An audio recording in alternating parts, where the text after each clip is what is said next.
Hey, what's going on, guys? Welcome back. Welcome back to another live installment. On this live chat, this is the post-game reaction, UCLA versus Colorado, post-game reaction. Shedeur Sanders took too many hits. I thought they probably should have took him out the game, like towards the end. When they put McCaskill in. There was no coming back at that point. He already took too much punishment. And he took a lot of hits this game. Every hit, he not just the sacks, because I think let me just look at my notes here.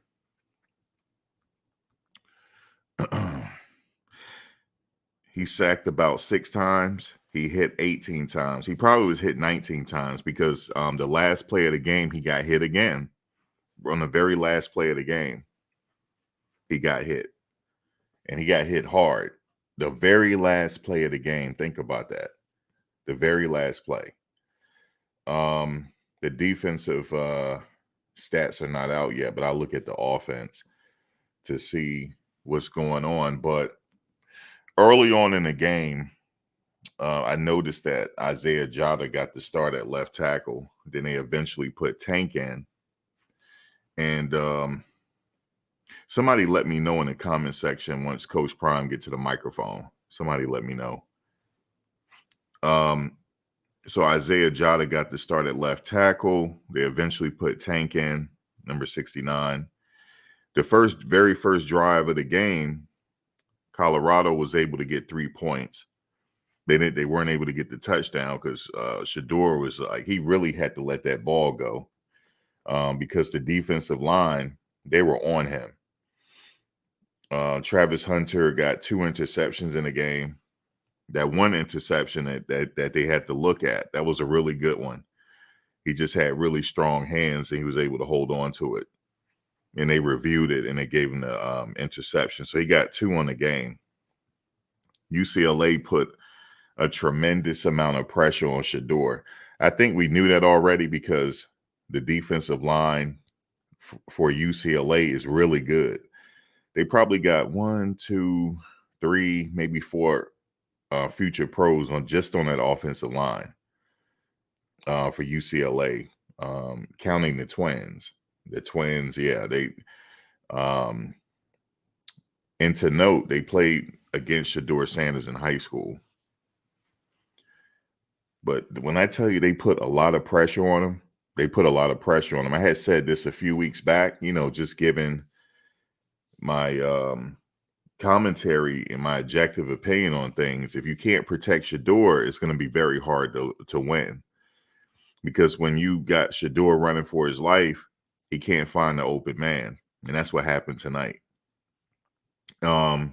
He did, but I'll get to that in a second. The second offensive series was also ended with a Mata field goal. Jordan Dominic, I thought he played pretty solid. He got a sack on the game. He got a batted ball down. I think he just overall, he played really well. If you think about somebody that stands out on that defensive line, he's one of them.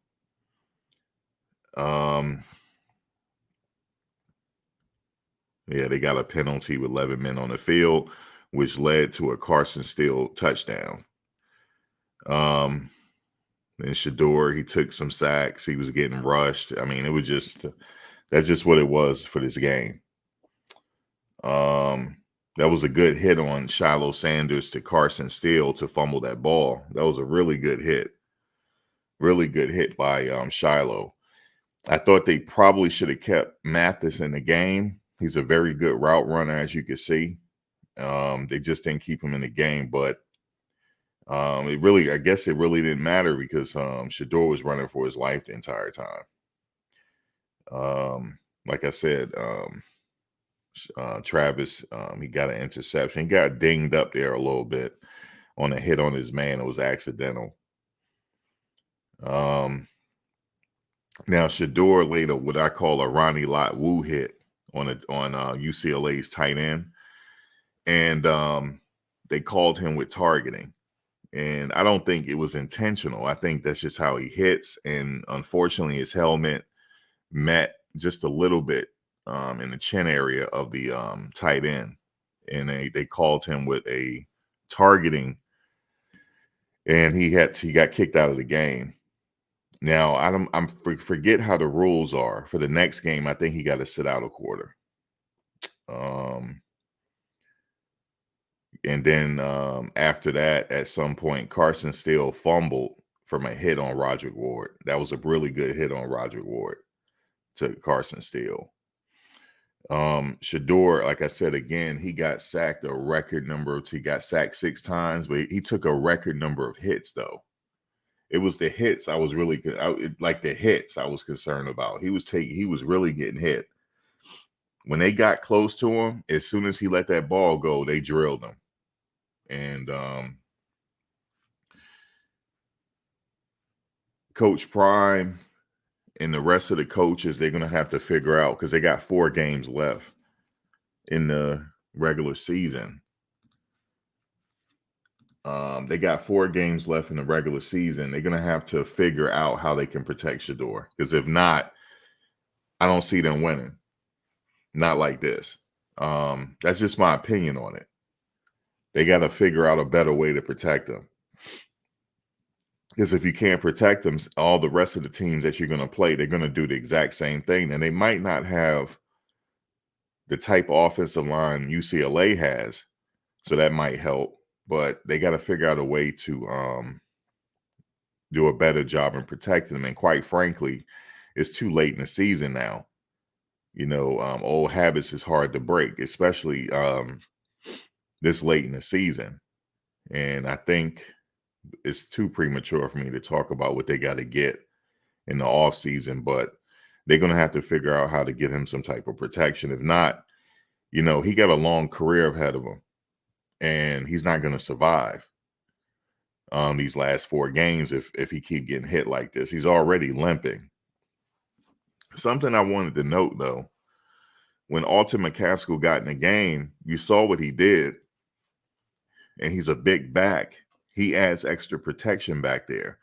As you saw at one point, there was a formation that UCLA had. I had talked about this formation when you have 2 running backs lined up next to the quarterback.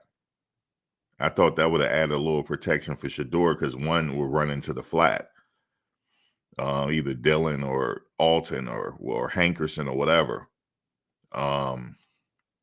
There was one play in the game where they were rushing in from the middle. Dylan did his best to try to shield off or fend off that hit, but he can only do the best he can with his size. I think in that position, I think you need a bigger back, and they do have bigger backs that will be able to withstand that, and they just didn't put them in. I don't know why. But as you notice, when Alton McCaskill did get in the game, they scored. Jimmy Horn scored, as you saw. They look different when he's in the game, but I'm not a coach, so I'm not privy to the inner workings of this team. So I don't know at this point. I mean, I've already had my opinions on Alton McCaskill. Even when you saw him running, he had that stiff arm on the defender going into the sidelines. He's very physical. I don't know at this point. So I'm not going to keep because people say, "Oh, you're really negative." People call me negative. You believe that? They call me negative. No, I see what I see in the game is just what I see in the game, and everybody else see it. You need a physical running back in there, whether it's Hankerson and then you saw when Wilkerson got in, he got some nice yardage, but that was pretty much all he was able to get. You need to compete at this level. Not only do you need to protect Shedeur, you need a nice physical running back. And they have the running backs, but hey, man, if you're going to pass the whole game, they're just going to throw the house at you. And that's pretty much what happened. UCLA, they didn't do anything spectacular. to win this game. They just played fundamental football. They just if they knew that he was going to pass 85% of the time, and look, why not rush him?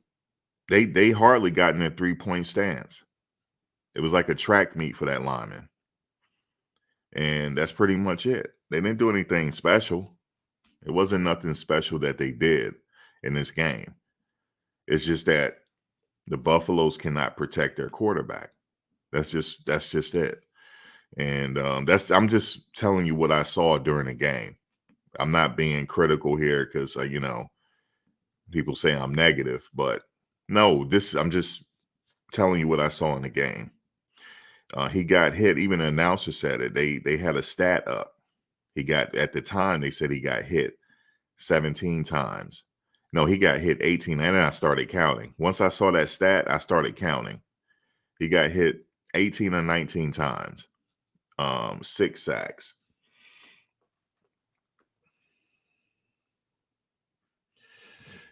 Thank you for that. You said, what it do, Max? The protection is not coming this season. And like you, I'm afraid he'll get injured. He did get injured. He got injured today. You saw him limping. Not saying, well, he got hurt or whatever it is, what you call it. No, they're not going to sub the quarterbacks. I was talking about late in the game when the game was away from them. I thought they probably at that point take him out the game because he got 4 games left. And he got hit the rest of next season because one hit could be his career. So when the game is like that far ahead of you at this point, I would say bring in another quarterback. Bring in another quarterback. You just sat there and let him. They just sat there and saw him get slaughtered. So I would say sit him out, even though he don't want to sit out. I would say sit out and let another quarterback go in there. And I don't know what it is and why he cannot be protected. Maybe they just can't do it. I don't know. They just can't do it.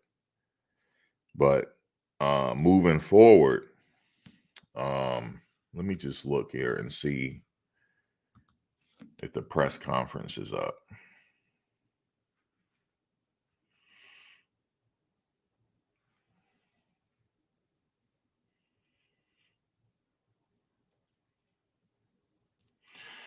So, because I gotta be careful what I say, because if I tell too much what I saw in the game, I'll be labeled a hater. That's just how it is with this sector.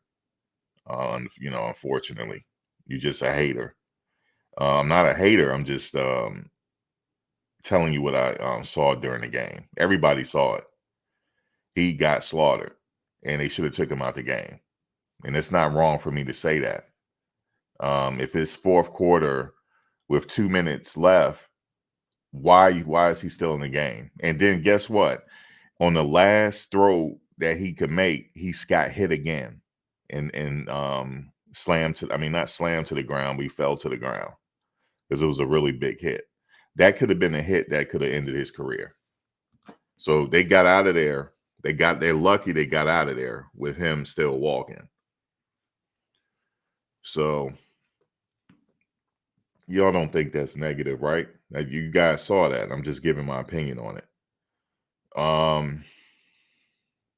Yeah, so that was it wasn't really like a wow me game from UCLA. They're good though. They're good. They're well coached. Chip Kelly. They're well coached. I like how Chip Kelly and Coach Prime embraced each other after the game. I mean, they know each other. I mean, and then he embraced Shedeur. He said some things to him, and that was pretty much it. And I had said before, each team that plays Colorado, they're gunning for him. And if you notice through some of those sacks, the one guy put his watch up. He did the watch sign. So every team is gunning for them. Every team. Every single team. They got all the attention and all the players see that. They got all the notoriety. All the players see that. This game was a bowl game for them. They got highly emotional for this game, more so than any other game. This is all teams are going to be this way. Even next year, they're going to be that way. They're going to be gunning for you. So if they're going to be gunning for you, make sure that you can protect your quarterback. So that's just something that they got to address in the offseason. It's too late to address it now. They can only work with what they can work with.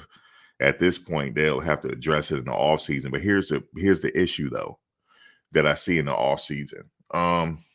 Can they get some offensive linemen that's already seasoned? I'm talking about stars that cannot go to the NFL yet because they're sophomores. Can they get them? There's a few of them out there. There's quite a bit of them out there, but it's going to be hard because if they don't hit the transfer portal, there's nothing you can do.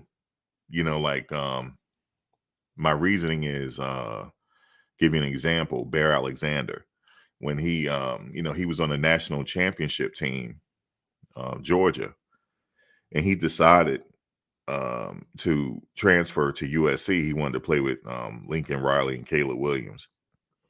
And then also they got the Anthony Lucas from Texas A&M. Can they get somebody of that caliber but offensive lineman?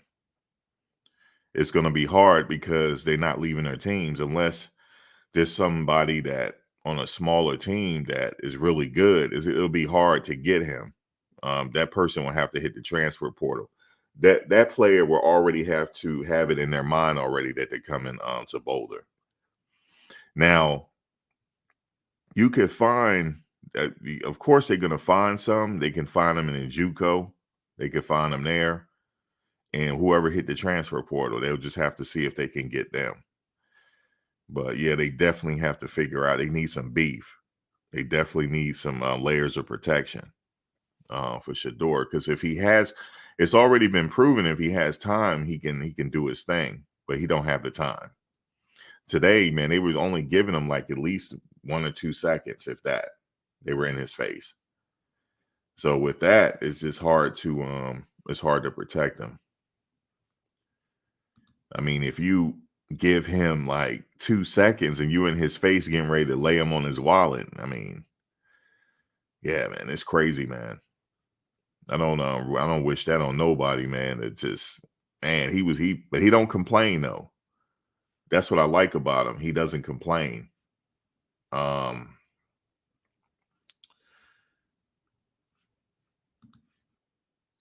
right, let's see what he's saying here. Hold on a second. Let's see what Shedeur is saying.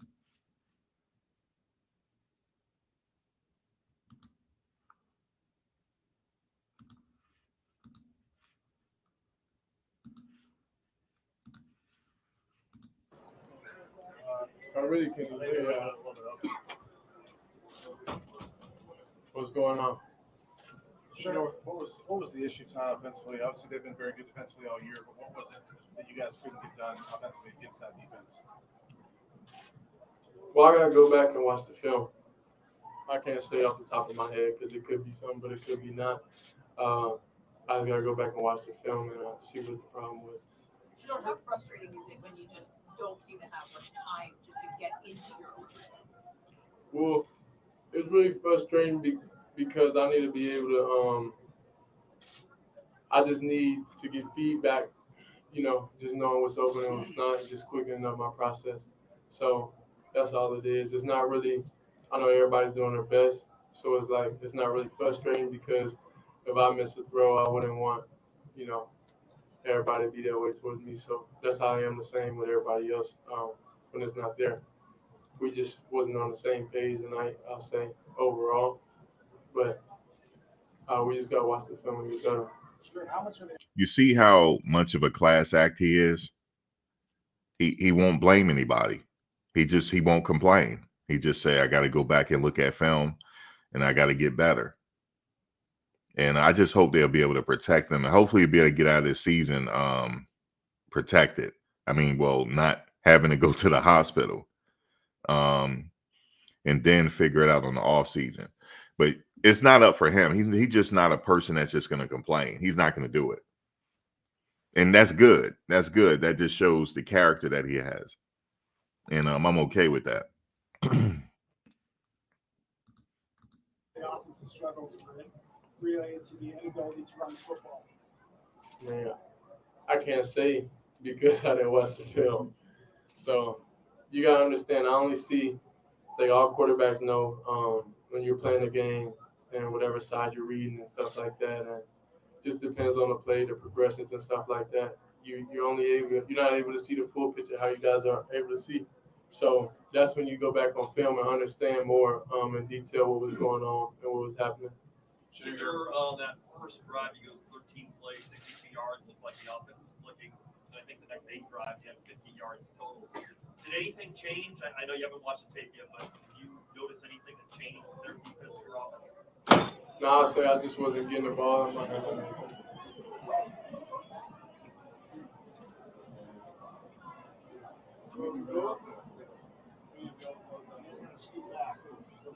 Shedeur, how do you feel physically? Are you all right? Yeah, I'm cool. I'm a little banged up right now, but yeah, with everything. That's just what happens after games, and you're playing against tough opponents. Sure. A great defensive rusher. That's just what happens. Is there any quick fix for this O-line, or how does this O-line kind of have to start to gel for you guys to achieve your potential? I'm not sure. I'm not a coach. I'm not a football guy. I don't really know. I'm not a coach. I'm not. How does this O-line kind of? Is there any quick fix for this O-line? I just want to rewind it because the reporter is trying to get him to say something. And if I was his media guy that's standing to his left, I said, all right, no more questions. He got to go get treatment. That's what I would have said. I said, you guys already trying to start trouble. It's already known that he's not going to blame anybody. So stop pressing the issue, but you guys have a good night. He got to go get treatment. That's what I would have said. Thank you, Shedeur. Go get treatment and let somebody else come in. Line, or how does this O-line kind of have to start to gel for you guys to achieve your potential? I'm not sure. That's not for him to answer. That's a coach's question. I'm not a coach. I'm not a football guy. I don't really know. I just know I got to do my job and get better at my own job first. And that's it. Sure, it seemed like the game plan, at least on that first drive, was to get the ball out of your hands quickly to kind of maybe counteract the rush that they had. Did you kind of sense going forward after that first drive that they were able to do something that maybe prevent you from getting the ball out of your hands quicker? No, it's nothing they really prevented. They did a good job defensively, just playing to their strength. So that's just the only thing. I just got to make my mind up faster and get the ball in my hands quicker for the rest of the game, I would say. When you're shuffling offensive line guys like that, I think there was only Savion and Van kind of had their spots tonight. Yeah. Does that change anything when you're shuffling guys in and out like that? Hey, we could close the door. Sorry. Okay, 1 or 2 more for Shedeur. Oh, we could close the door. Shuffling offensive line guys. My hands quicker for the rest of the game, I would say. When you're shuffling offensive line guys like that, I think there was only Savion and Van kind of had their spots tonight. Yeah. Does that change anything when you're shuffling guys in and out like that? Look, what's up with these questions? No, it didn't change anything. No, he didn't. He got hit about 18 times tonight. Obviously, it didn't change anything. These are questions for the coaches, not him. They're trying to get him to say something. Hey, we could close the door. Sorry. Okay, 1 or 2 more for Shedeur. Oh. Well, I don't think the offensive linemen, they got taken out because they was doing bad. I think it was because of injuries. That's when guys had to switch positions and play. Just things they probably wasn't used to or didn't get a lot of reps at during the week. So it wasn't planned that everybody was going to be 100% in the game. So then we thought, okay, that's the starting guys, but it wasn't. So we just had to adjust and we just got to do better. Is this in the Oregon game the most frustrated you've ever been as a quarterback in your life? You see that they're doing right. That was a good answer by him. Now watch this question. Do better. Is this in the Oregon game the most frustrated you've ever been as a quarterback in your life? No. Just because we took losses, that's not what's frustrating in the game. Some wins feel like losses, I would say. So, like I said, you gotta go back and watch the film. I understand. Okay, what reads did I miss? What didn't I hit on? What didn't I connect? What? You see, he always talk about what he can do better. What a class act. What a class act, man. He's a class act. Me and the receivers ain't see eye to eye on, and that's really the main thing going into it. But it's not just losses that you feel bad about. You feel bad about wins too. Sure, I'm not sure how much you were able to watch the defense, but be pleased with their efforts, not the way they kept you guys in this game for much of it. Got No, turnovers. they did everything they're supposed to do. That's on us. That's on me. Essentially, we can't afford to not put up points like that, especially when the defense is doing the job, doing everything that coaches asked them to do. So we just got to take that to the chin and move on to the next week. That's it, Shedeur. Go get treatment. Yeah, I would have got him out of there before that, though. I would have said it's time for him to go. Thank you guys, because you guys are not really. But yeah, he got to go. And you guys talk to Coach Prime. You know, if you guys want to do that, you know, let him talk about it. But he is not going to throw his teammates under the bus. He is a leader. He is what you call, he's like the pure definition of a leader. He took that on the chin. He said, I got to figure out what I can do. I think I heard somebody say he's been media trained since he was young. Yeah, I'm sure his dad taught him. Yeah, absolutely. And it's showing. It definitely is showing. Let me see if, let's see here. They got Coach Prime yet. I'm sure he's probably doing it now. He's probably, let me see if he's talking. He'll be talking in a second. But let's see. Is he? Not yet. He's about to, though. Let me make sure. Let me just go here.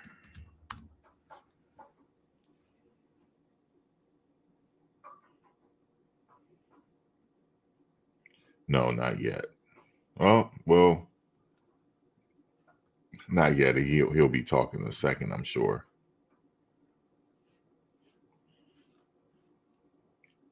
Yeah, man. I like with Travis Hunter, you know, he had the 2 interceptions. That was big.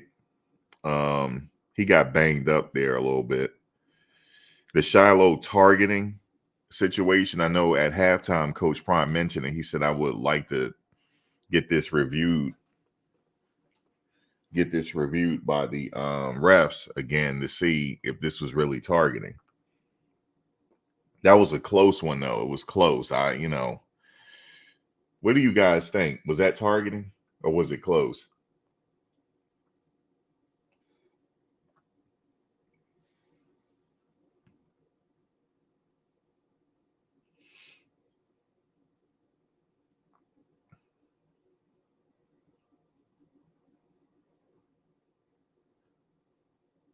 I don't think the offense took the night off. It's just that he just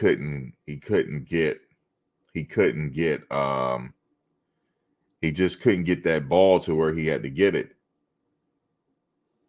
You said Alton looked amazing and Mathis is a route god. Yeah, he's a route god. I had said that. I said, this man, I'm going to go back and find that video. I said, this kid run routes like nobody's business. That's how I said it. I said, he remind me of a little Wes Welker as far as how he run routes. But when you're on a team and they got a lot of wide receivers, I mean, they have a lot of wide receivers, so it's kind of hard to get out there on the field, you know. But he definitely, you know, those short routes, you know, those short, quick routes that Shedeur needs, like a quick, short route. That's what he's good at. He can get that all day. There was one play where he got stopped. It was like maybe he picked up 2 yards. That was about it. But I would say design something like, okay, we need some short routes. And, you know, they couldn't really get anything going with their tight end today. Mikey, they couldn't really get anything going because I guess he had to try to do his best to block, but they couldn't really get him going. Weaver caught a big pass, as you saw. And that's when Shedeur had time to get it to him. And then, like I said, Horn scored, but he scored when McCaskill got in the game. I just want to note that when McCaskill was in the backfield, the defense had to pay attention. They know what he can do. Every team in the country knows what he can do. So when he's in the backfield, they gotta look. They gotta have somebody eyeing him because they don't know what he's gonna do. And he's very physical and he's hard to bring down, especially when he started doing that stiff arm. That's a classic running back. But I guess when you got a running back room so deep, it's hard to get him on the field. I don't know.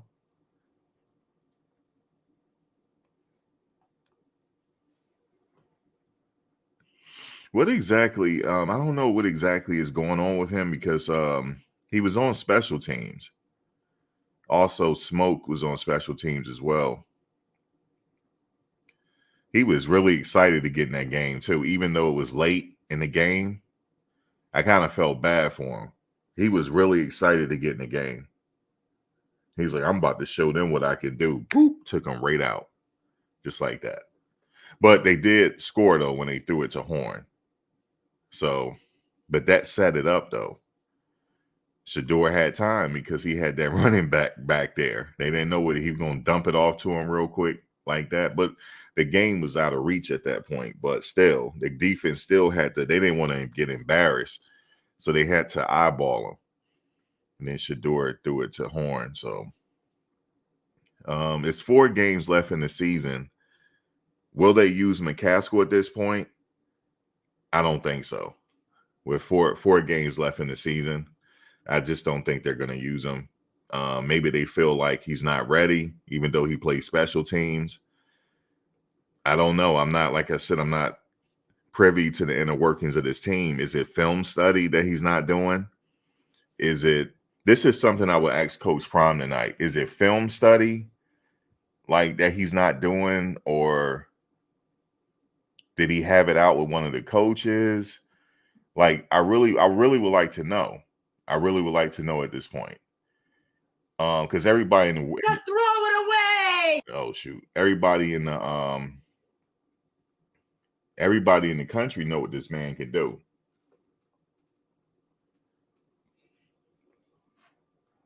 So I'm really curious about him now, because it's like, is it like he just not ready? Like, I'm a little confused, like, because when he got that run, he did well. He did well. I didn't see Kermani get in. He may have gotten in. I didn't see him. What's name got in though? Jaquez. He got in. Jaquez Robinson got in. I did not see Kermani. I did not see Kermani get in. Oh, he's on? Okay, thank you. I didn't see Kermani. I'm really, guys, when I tell you I'm a little bit like confused, I'm really confused. Which channel is it on? All right, hold on. I'll find it.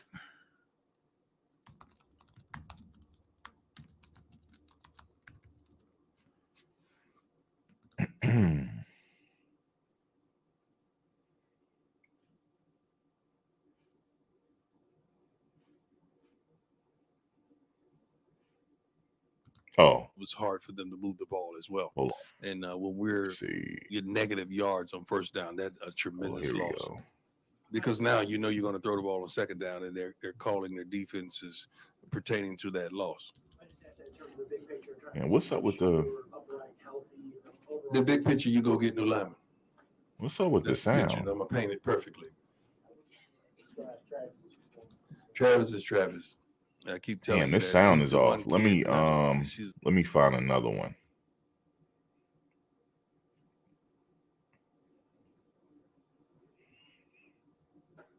Or I'm gonna probably have to come back to it. Yeah, that sound was off. Hold on a second. Let me find another one.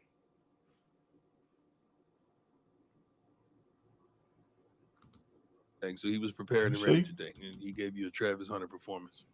Four games, Yeah, I can't 4 hear games that. left. How do you? Um,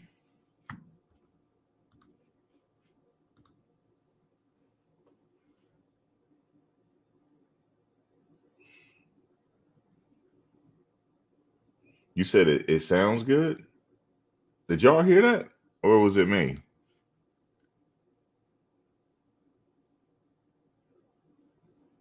I'll find a better one. I couldn't hear it on my end. Actually, let me look at let me try it again.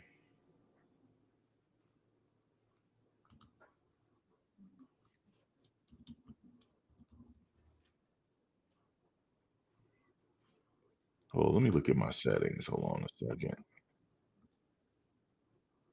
Oh, okay. I'm gonna have to go back. Give me a second.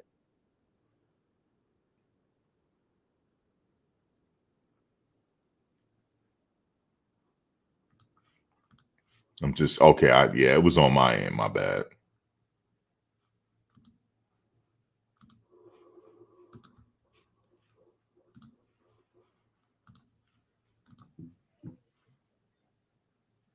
I just rewind it back. He's still talking, but I'm just gonna listen to it like this.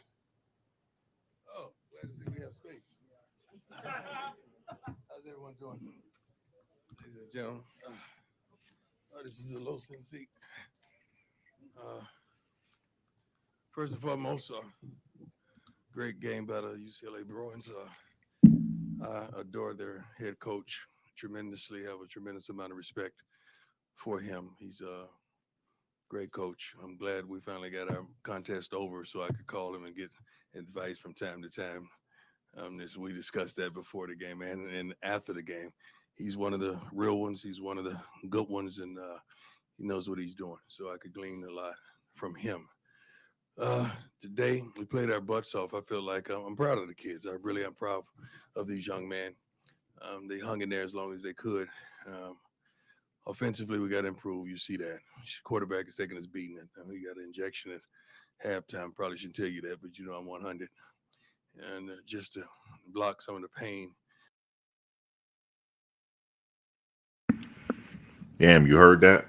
He had to get an injection, probably cortisone or something, to block the pain. Damn. So I'm gonna give him the next few days off so he could at least be mobile. Because I know once that block is off, he's gonna feel it. Tonight, we got to do a better job of protecting him, running the football. I know we had a couple linemen go down, but there's no excuses. Got to be next man up. So we got to have enough depth to be able to accomplish the goals that we set out to accomplish.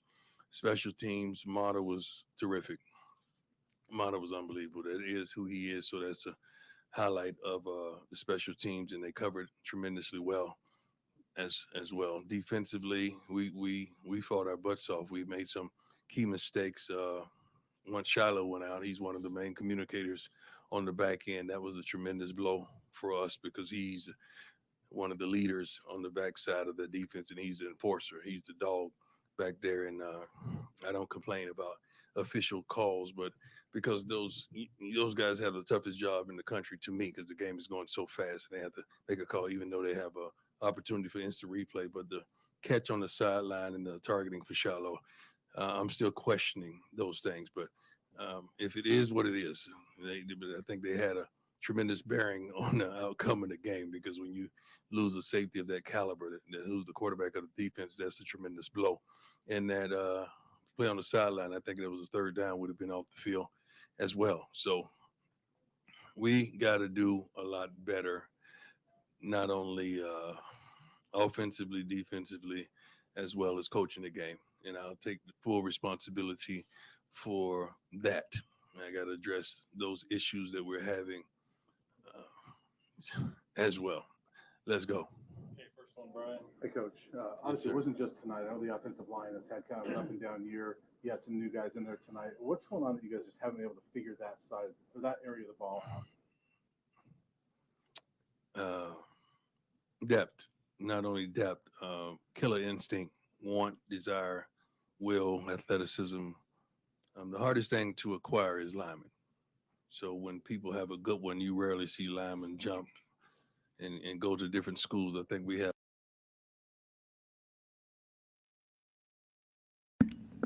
Yeah, I was just saying that earlier. The problem he's going to have is getting these quality linemen to come there. It's going to be very, very, very hard. The game has changed now with the NILs and, the boosters out there. Like, for example, let's say if you got two linemen that are all Americans at Florida State. Well, we know what Florida State is doing this year, right? How are you going to get them to come to your school? You're going to have to pay them or something. We're talking millions of dollars here. They're going to have to spend a few $1,000,000 to get the linemen. I'm talking about the linemen that are future NFL caliber. I'm talking about NFL caliber. You got to pay millions of dollars. That's where the boosters come in at, or the the collectives. That's where the collectives come in. You got to spend some money to get those kids here, like, because they're not going to leave. If you got a lineman at the University of Miami or Florida or Alabama, they're not leaving. So yeah, if you can find them, he probably will. Like you probably have a few in the in JUCO that just had to get their grades up. They're gonna have to. That's where the recruiting comes in. They're gonna have to find them. That's very difficult to do. Like, I'm talking about future NFL, like, ready to go now. They don't even need a playbook, like that type, like an Orlando Pace. Like an Orlando Pace type. But those colleges are not trying to let them go. They're like, listen, like, what can we do to keep you here? Like, is it money? Because these big programs had the money. So he's right about that. Have some guys that it's going to be good with a little seasoning, but overall, we just don't have the fight or the passion to do what we want to do. I'm a little biased because I'm his father, but I think we have the best quarterback in the country. I don't think any other quarterback could put up with or stand and deliver like ours do, week in and week out. Yeah, we'll get to that. I hear some people talking about the running game because as you see, when they do run, the offensive line can run the ball and it'll take pressure off of Shedeur. Is that it? Because when I see them, Dylan going up there, he get a few yards and they're able to get him. They're able to clear those gaps for him to run. As small as he is, even Hankerson. So, like, is it that? Like, I don't know, because they're abandoning the run. I saw this one play where, was it Hankerson or no, it was Dylan. They threw to him in the flat, and you see him pick up all those yards. Yeah, so they be abandoning the run too. But he said coaching too. He said it just in this press conference. He got to address the coaching and taking the beating that he's taking. And then we got to address that. We got to address that scheme wise. We got to address that functionally with what we have on the line. And we just got to do a better job. We really do. Coach, you mentioned that the coaching aspect. I hope somebody say it to him, like, what's going on with McCaskill? Like, coach, be honest with us right now, because other teams around the country is going to come for him now. This man's getting ready to be a millionaire in the offseason. I'm talking about somebody's going to throw millions at him to get him. So you remember, the reason why I say that is because the game has changed. They did the same thing with Travis Hunter, but Travis decided to go to Boulder. But there was a team out there, or maybe a few, because Coach Prime even said it. He said they offered him a few $1,000,000 to get him. Quality running backs come around once and every now and again. I'm talking about a running back of his caliber with his skill set. They come around every now and again. You got a few in the country that's like that, though, but they're not leaving their teams, though. You know, they got one at Florida State. So it's like it's like when you get one like that, you got to use them. Because it's a pass-heavy team. And with a pass-heavy team,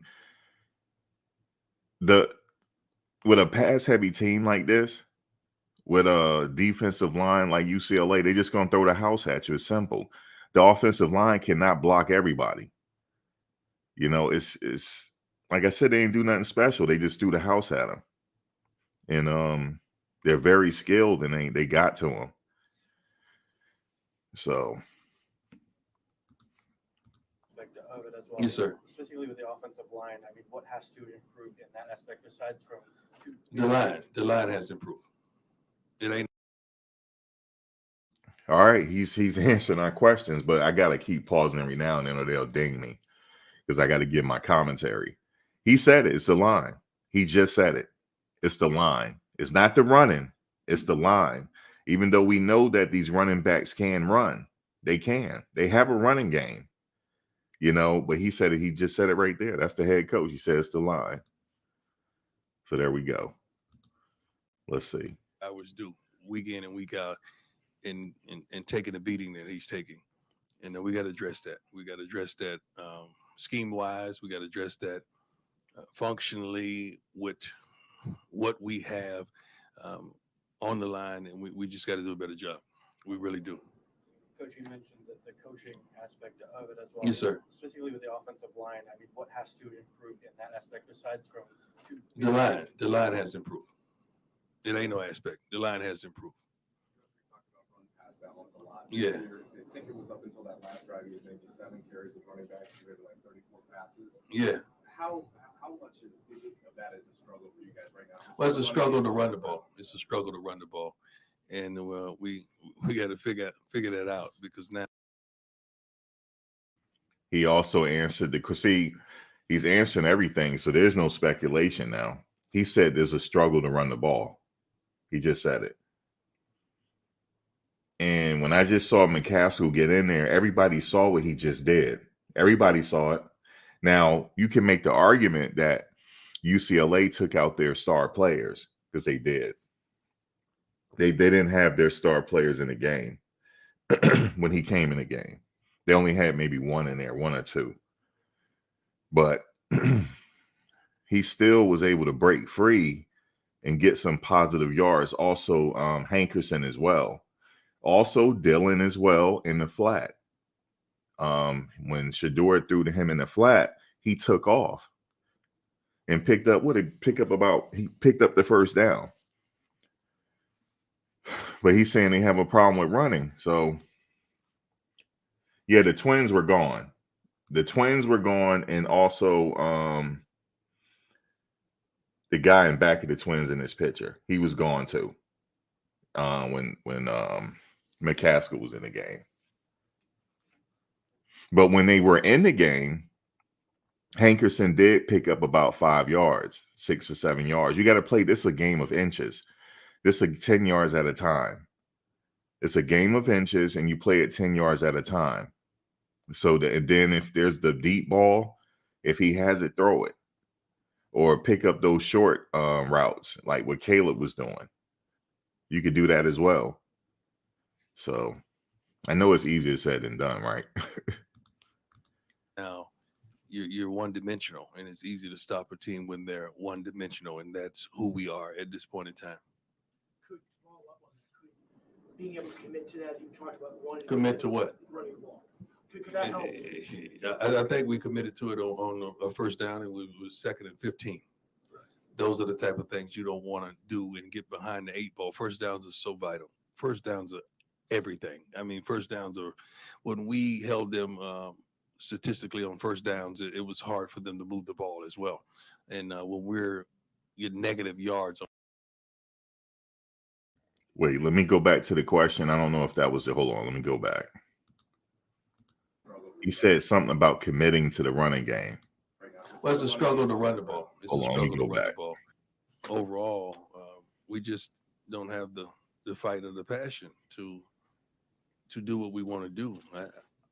I'm a little biased because I'm his father, but I think we have the best quarterback in the country.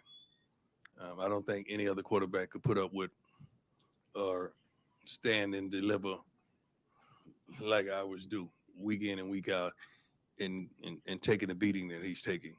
And then we got to address that. We got to address that scheme wise. We got to address that functionally with what we have on the line. And we just got to do a better job.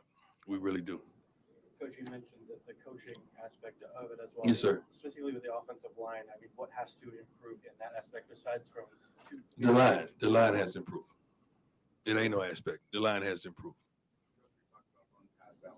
Yeah. I think it was up until that last drive, he had maybe 7 carries with running backs compared to like 34 passes. Yeah.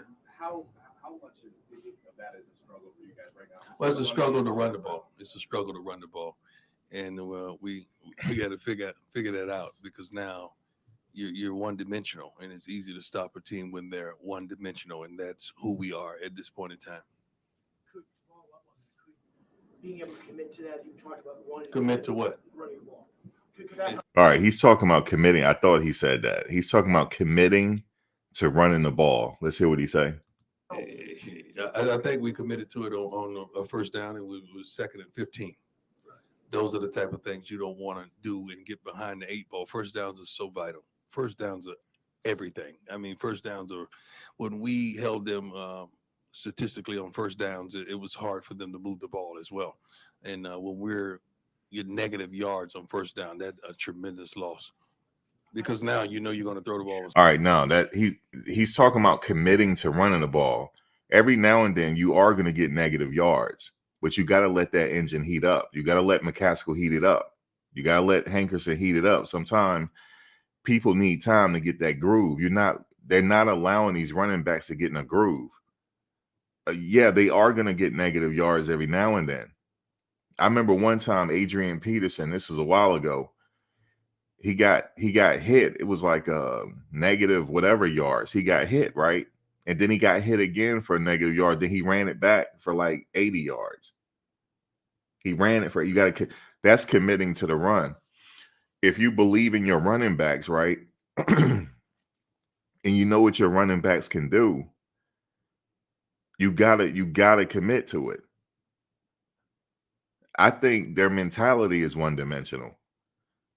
We know Shedeur is good. We got the best quarterback in the country. Let's just throw the ball. You're not going to win that way. Not without a balanced attack. Not at this level. You're not going to win. You damn sure wouldn't win in the NFL like that. Because the reason why I say that is because these linebackers, they don't have no life. They sit there and study film all day and they find out your tendencies. Like, for example, something small like the running back ain't got his mouthpiece in. So you know they're going to pass or something crazy like that. Or he put his mouthpiece in, you know he getting ready to run or something like that. So these UCLA linemen, they're not just like in their stance just being brutes. They actually studied. So it's something about y'all that they figured out. So that's what they mean by committing to the run. Because sometimes, yeah, you will get negative yards. You will get negative yards, but you got to still rock with it. And then, and if it's not working, then Shedeur pass. I'm not saying y'all going to run the whole game, right? I'm not saying they're going to run the whole game. But you got to let that engine warm up, man. Because here's the thing. This is what I'm thinking. Looking on the outside end. Okay, so if you get in a game, right, and you're a running back, and you get 2 yards, and then you get 5 yards, and then next thing you know, you get stopped for a -3. You out the game now. You out the game. That's it. That's it for you. That's it for you. That's it. We can't run no more. We can't. We just can't do it.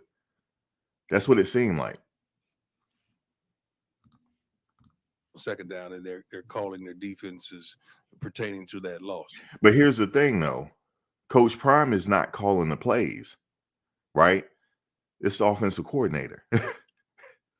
It's offensive coordinator. He's not calling the plays. Maybe he is. Maybe call some. I don't know. But he's not calling the plays. This is the coordinator now. Like, okay, all right. I know he was -5, but he's gonna break one free. You gotta give him a shot to break one. Out of all those highlights that we saw of Alton McCaskill on YouTube, every last one of his plays wasn't like that. We only see the highlights of the games, but there were some games. How many yards did he run for his freshman year? He ran for a lot, but every play wasn't like that. I guess if you don't have a huge play for 15 yards, you out the game. That's what it seemed like, man. That's really what it seemed like. So this offensive coordinator that I'm questioning here.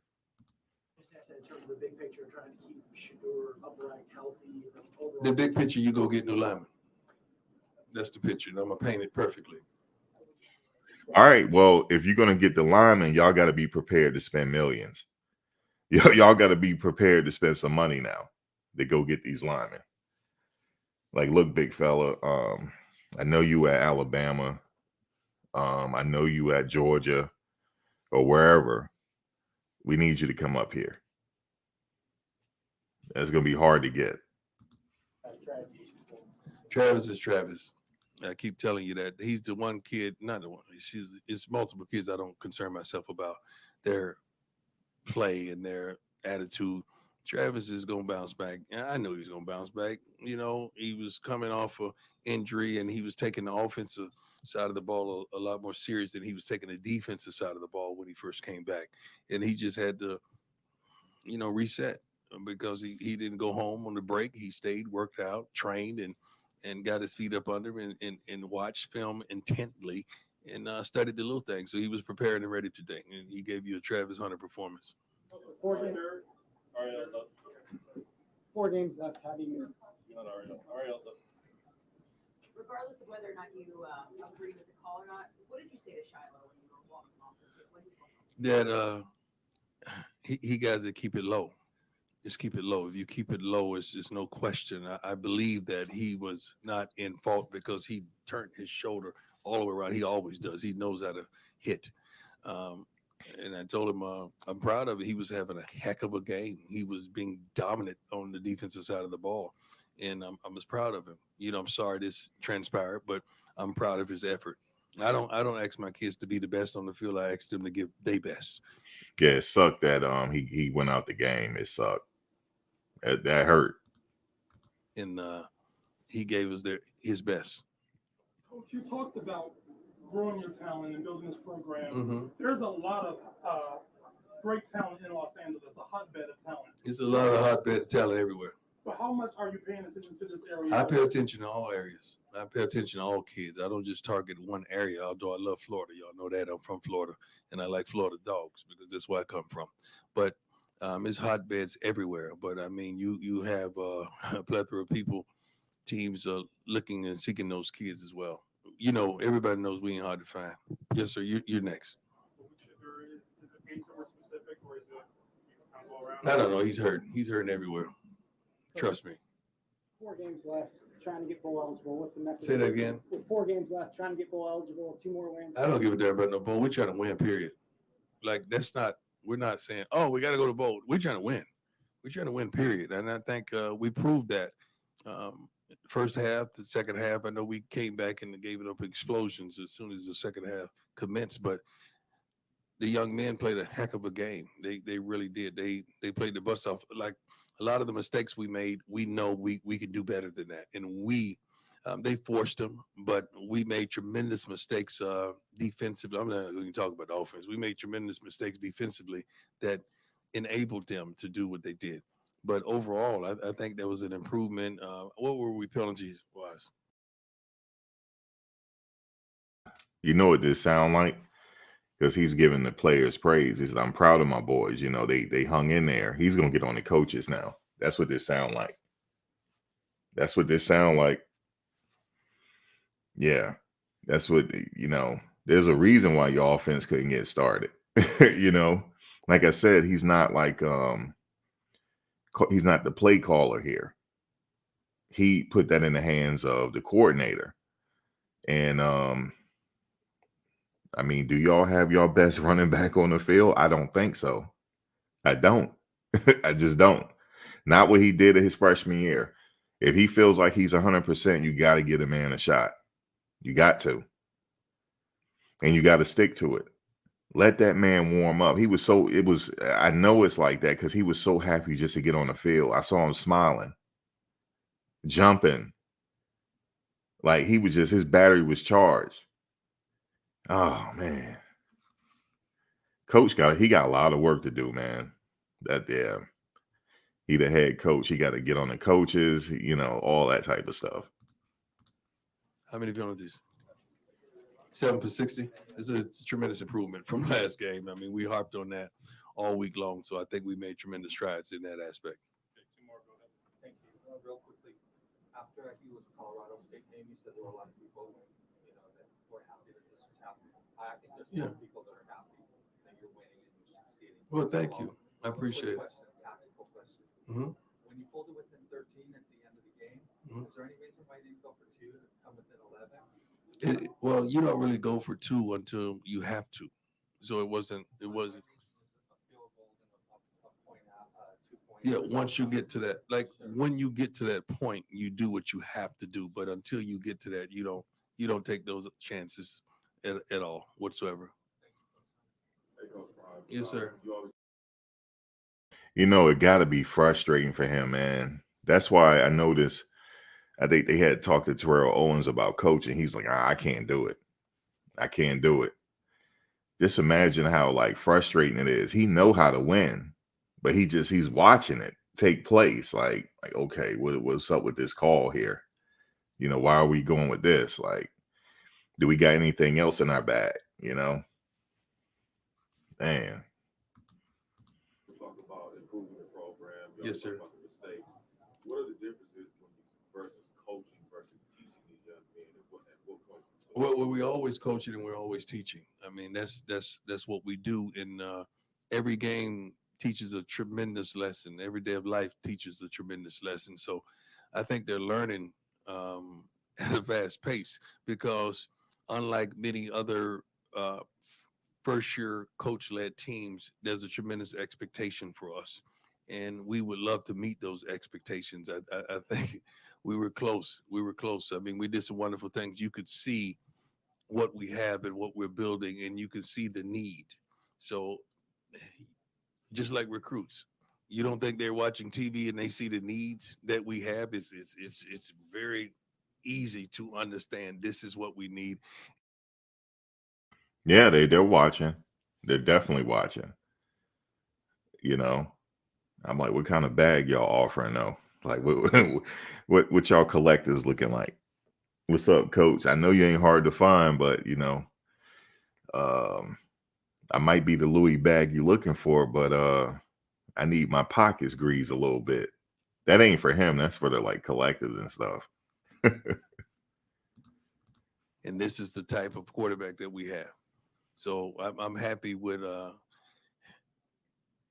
what I see for the future. I really am. I know we got our butts kicked. We lost today, but I'm happy with what I see in the future because you can see how close we are. Yeah, you guys are close because I was looking at, like I said, the very first half, when they got the ball, even though they did score, they got the field goal, but I just saw how the team was moving. But then you got those big guys back on the field because, things happen. And yeah, I see what they need, but and also I got to be fair. This team was just put together, right? 70 players came in. So it might take till next year. Next year, I'm sure they'll improve immensely by next year. To being what we desire to be. No. Let me go. Yes, sir. I'm sorry. My man, I love this guy. He does a heck of a job.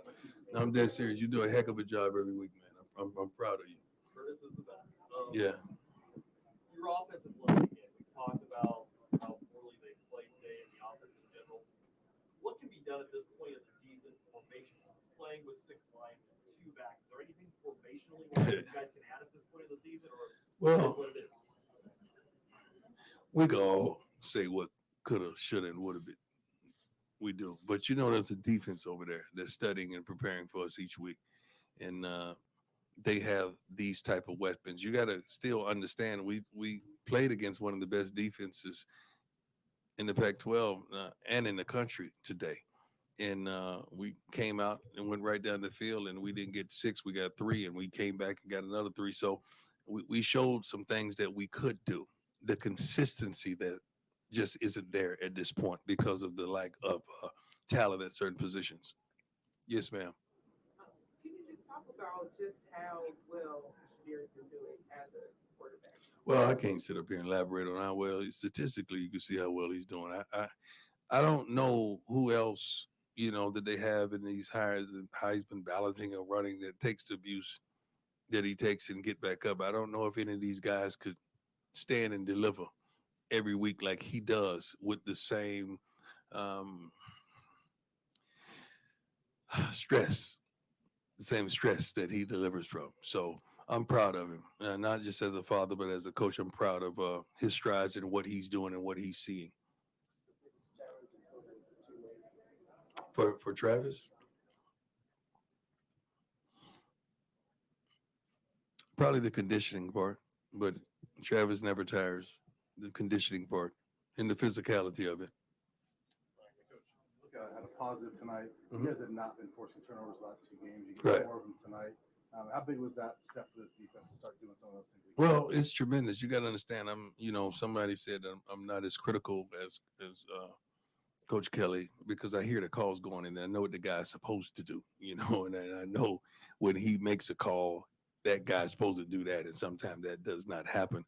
I'm tremendously ecstatic about what we accomplished in the turnover aspect of everything, but we still made little mistakes. We harped on first down, shot down, first down, they take a shot. We talked about that all week. We even showed them a consistency of plays that we've given up on first downs, explosion, 20 yards or more. And it was a multitude of them that happened on first down. Then I be darned, we come out and first down, they take a shot and they hit it after we've gone over that over and over and over and over. But I mean, we live and learn. Set record numbers here at UCLA. I want to set record numbers of winning. I do. I admire the fans, and they came out and did a wonderful job in packing the stadium and selling out. What is it? Our 8 consecutive sellout. Yeah, I mean, I'm ecstatic about that, but I would love to be on the winning end of those sellouts. I really, truly would. That would be phenomenal for me. It was rough. It was rough. I don't recall everything I said, but it was rough. Now. Yes, sir. You were saying yesterday in some of the videos you guys posted that how special it was to be at the Yeah, it was. Bowl. I mean, It was. You never got a chance to play here as a player. Despite the loss, I mean, what did it mean to be able to be in this building tonight? You got to understand. I mean, to understand this is they always say the granddaddy of them all, and to see the iconic games that has been played here, and not to be able to play in it as in my whole entire career, but to come back and coach in it. And you got to think about, see, when we walk Coach Hart, Coach Mathis, and Mr. Calhoun, who runs our operations, we was just coaching youth football several years ago. And we in the darn Rose Bowl, and you want me to question how good my God is? Have you lost your mind? I'm serious. Like 7 years ago, us, Coach Hart was running the defense, Coach Madge was running the defense. I was coaching the offense, Coach Calhoun was running the operations. Same thing we were doing with youth when we took 7 busloads of kids to the Hall of Fame. So we always take a picture in these type of stadiums, and we just think about, wow, like this is unbelievable. Taking those moments. Yeah, I do. I don't have to remind myself. It comes natural. It's a blessing. It truly is. So that's why it's hard to knock me off my horse, because I always think about the goodness of God and how good he's been. Yes, ma'am. It's not often that a head coach will sit up here after a loss and volunteer to take more questions. Yeah. So thank you for that. My question though, it seems like you've found the balance so far this season. Can you provide some insight into how you walk that line between father and coach when you see Shiloh being ejected? Right. Well, it's easy to walk that line when I've always walked that line. And I said several weeks ago, I'm not new to this. I'm true to this. I've been doing this. I've coached my kids their entire life. They only really know me as a coach. Shedeur has never had another football coach in his life. Shiloh did because he went to the University of South Carolina.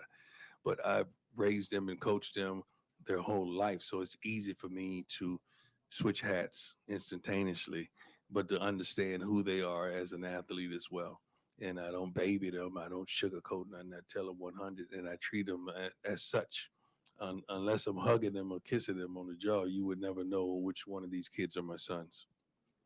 Coach, you've talked a lot about players that like the game versus players that love the game. Yes, sir. You talked about, age in the locker room, this level of belief. Yes, sir. How together would you say the team is right now? We had our best week of practice, man. We had the best Friday workout we've ever had, and we came out ready and prepared. It was not because of a lack of preparation, of a lack of want and need. We just made some key mistakes, some key times, and we're 7 to 10 players away of really doing what we want to do in college football. Anything else for Coach? We talked a little earlier this year about the offensive coordinator and the quarterback. Yeah. How far along in the process do you think Sean Lewis and Shedeur are? And what have you thought about Sean's performance so far? You can't put me on the spot like that. I think the coaches are doing a pretty good job. Thank you. That was a great try. A valued effort. You got to understand, I've sat in your seat for like 17, 18 years. So I got to know when it's coming. Yes. No, I mean, I do tell them who I want in the game and when I want it now. And I don't discriminate for that. Last one. Did you anticipate maybe going through a tough time like you're going through right now? I'm not going through a tough time. What makes you think I'm going to? What about me look like it's a tough time? Let me sit up. Does it look like a tough time to y'all? No. I would love to win. I'm accustomed to winning, and we will win. We will win.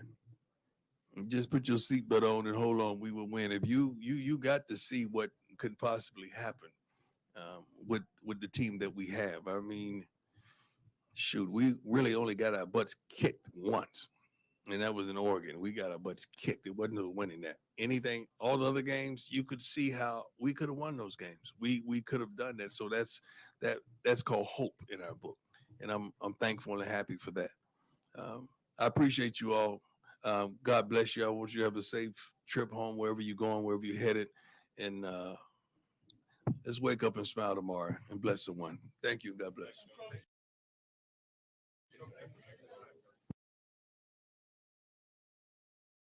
All right, so that was Coach Prime. He said, "We will win. We will win." Okay, we will win. So let's look at see what we have here. Let me just go back.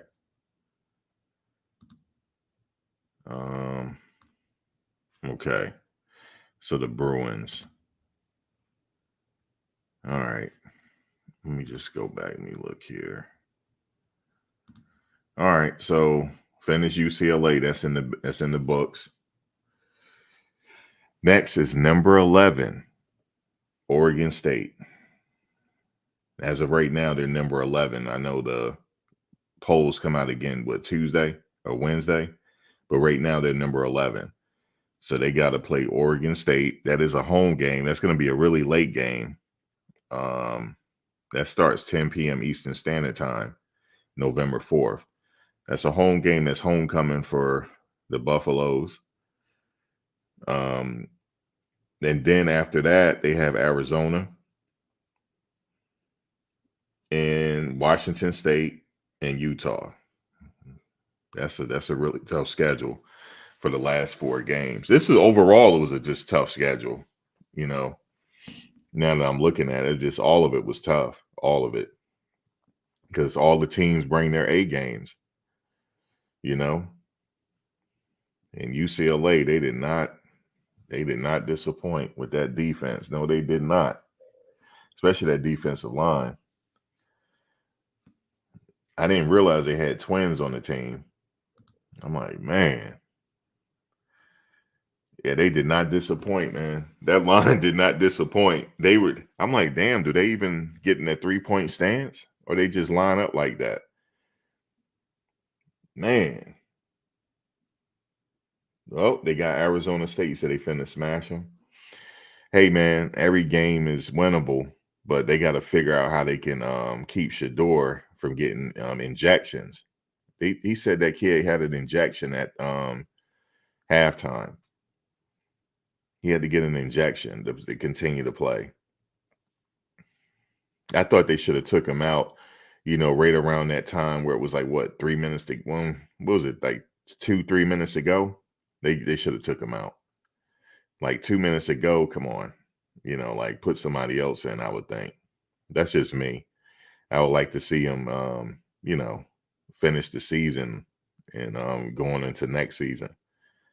But like he said, they got to figure out how they can pick up some players. Because, they picked up 70 players and he had to fill a roster because, he had 70 seats to fill.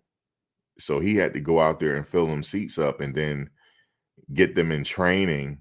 And they didn't have the benefit of these other teams like UCLA had a few years to develop their players, and they didn't have that, as an incoming coach. He didn't have, he had a few there that stayed, but the whole continuity of the offensive line, the defense. I thought they still did a pretty good job though. Like just considering, I mean, Shiloh did go out. Travis had 2 picks. I thought they did really well. Man, what's his name is a dog though. That Trevor Woods. Yeah, I see why they have him on the field. Now you talking about hit. He can hit too. He hit just like Shiloh. He wraps up and he hits too the same way. He be laying it on. He do. I believe they had him at linebacker again, right? Not sure about Mitchell. He didn't play this game, I don't think. I don't think Juwan Mitchell played. I didn't see Kermani out there in the end. I didn't see him. But he got a long way to go. He's a freshman. So he got 3 years of eligibility left. So he got time. Like Roderick Ward too. I do.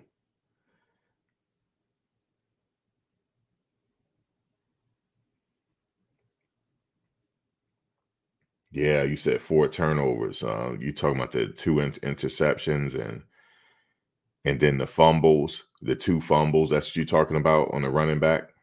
Yeah. That one fumble, it was Shiloh that hit him, and then he got a fumble there. Who was the other one? Was it Roderick? Was it Roderick that got the other one? No, it was Silman Craig, I believe. Let me think. I think it was Silman Craig. Let me see. I got it right here. Yeah, Roderick Ward. It was Roderick Ward. He got a big hit on him, and it fumbled the ball. He fumbled twice because Shiloh got a hit on him as well, and he fumbled the ball. And so they did good, man. I think also the defensive line held up. Jordan Dominic got in there. He did what he had to do. He's solid, Jordan Dominic. I like what I saw in Caleb Mathis, though. I did. I like what I saw in him. There's some promise there with that route running. They might want to give him some more burn here. But, yeah, their offensive line was banged up. They had injuries.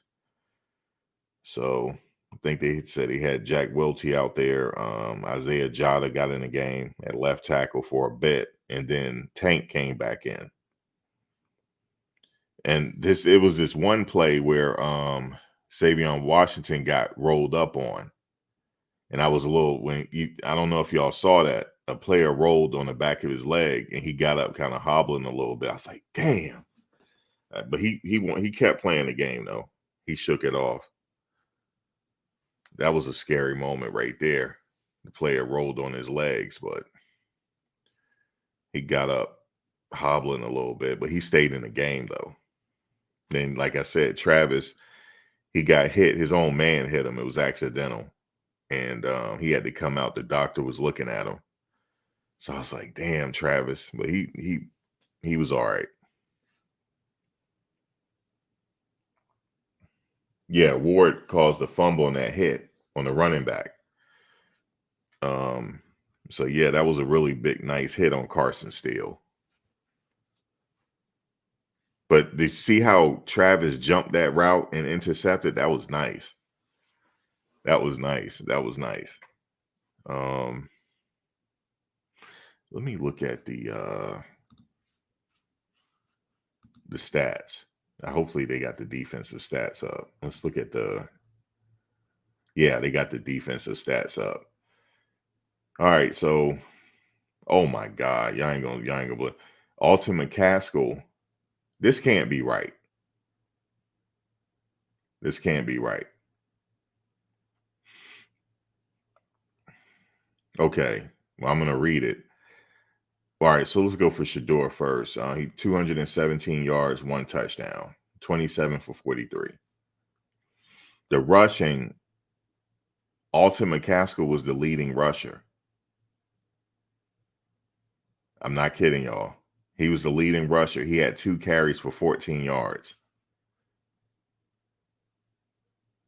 Okay, but like people say, well, the Twins were out of the game, Max. All right, they were out of the game. The second leading rusher was Dylan Edwards, 4 carries for 12 yards. Savion Wilkerson, 2 carries, 11 yards. Anthony Hankerson, 3 carries, 8 yards. And they have Shedeur up there, 13 carries, -20. Now you see what's wrong with this picture, right? Alton McCaskill was the leading rusher, and he got in at the end of the game for just 2 little carries. That's it, 14 yards. He averaged 7 yards per carry for those 2 carries. His average was the highest. So they abandoned the running game because, let's just minus Alton out. Let's minus Alton and Savion Wilkerson out. So we got Dylan and Hankerson. Dylan only had 4 carries.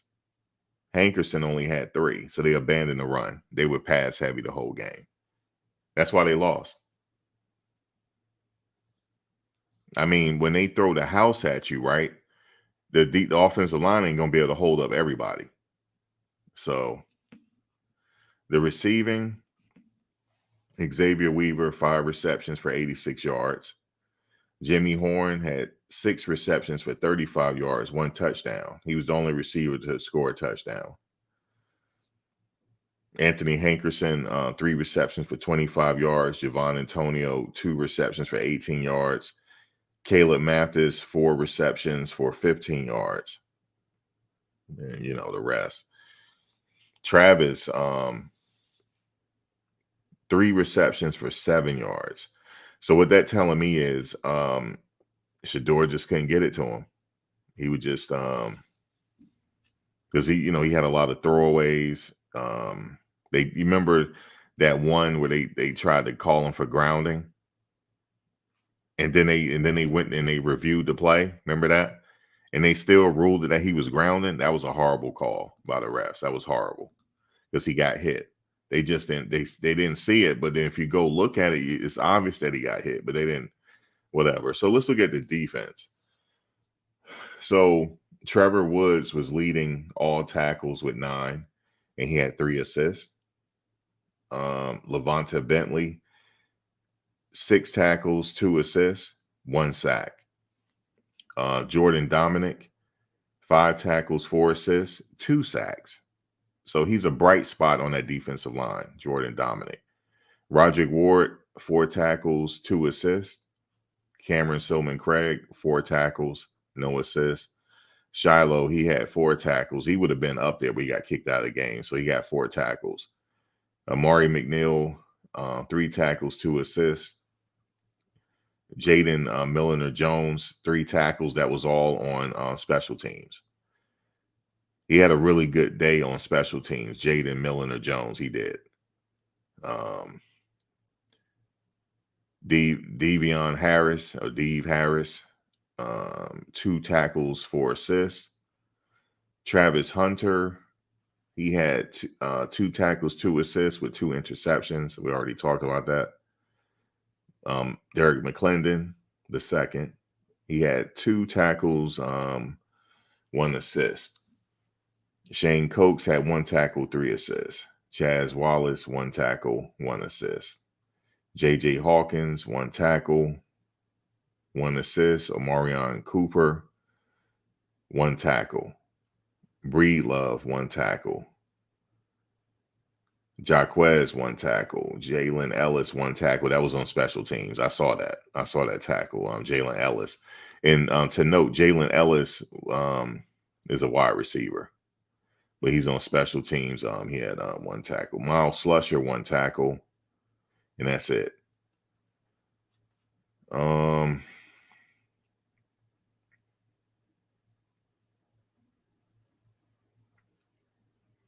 Mark Vassett, the punter, he had a few line drives there. He had them low. I know the announcer kept pointing that out. Mata was 3 for 3 from field goal. His percentage was 100. He scored 10 points. So Mata scored 10 points, 3 for 3.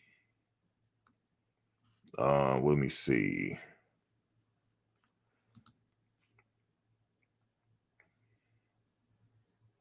Ethan Garbers, the quarterback, threw for 269 yards, 2 TDs, 1 interception.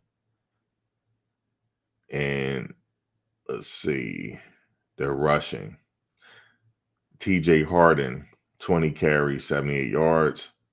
Carson Steele, 11 carries, 75 yards. So their running backs in total, 31 carries. So you see how they utilized their running backs. They had 31 touches between the 2 of them. Well, actually, Ethan Garbers had 9 carries. So they really went with their running. They went with a balanced attack there. The number 1 receiver, 7 receptions, 111 yards. And then let's see who had the touchdowns. Mataliveo, 1 touchdown. Carson Steele, running back. So yeah, man. So let's look at these sacks. So 1, 2, 3, 4, 5, 6. They had 6 sacks on Shedeur. Wait, 1, 2, 3, 4, 6. Because Latu had 2 sacks, just him alone. Yeah, man. So there it is, man. That's the game. That's the game right there. So, man, they came out good though. When I was watching, I said, okay, this looked good right here. They look like a different team. He getting that ball out. Okay. They getting the ball out. But if you notice, they didn't throw the house at him yet. They waited. So he was getting the ball out. Things was they were matriculating down the field, right? And here they come throwing the house. Here they come. I was like, golly. Man, what's the name? Lot two. Man. He was getting to the quarterback, like coming up the middle. He did like some kind of juke move, and it is this one move, right? I'm gonna have to go look at it. He didn't even touch the defender, the lineman. He did some juke move, and he just slid right up the middle, untouched, and got right to Shedeur and got a sack. That was crazy. He out there looking like Jason Taylor. That's what he was looking like. He out there looking like Jason Taylor tonight, man. Jason Taylor is the lineman coach in Miami right now. He got a gold jacket. He's in Miami coaching defensive lineman. So I guess he got head coaching in his he got head coaching aspirations, I guess. But yeah, man. Oh my God. You said they should have let Mata kick the onside. I said this 2 weeks ago. He played soccer in Brazil. Please let him do it, please, because he knows how to do it. He knows how to put the English on it. That's just his soccer background. Give him a shot. And but what Jace, look, I think what the announcer said that Jace tried to ricochet it off the defender. No, these guys got big hands. They're gonna catch it or something. But anyway, I guess that's what they practice. You know, let's ricochet it and get it back to us, and then throw it to Travis. Like, because Travis was isolated. I don't know what they had going. I don't know that play right there, but that was it. That's the game, y'all.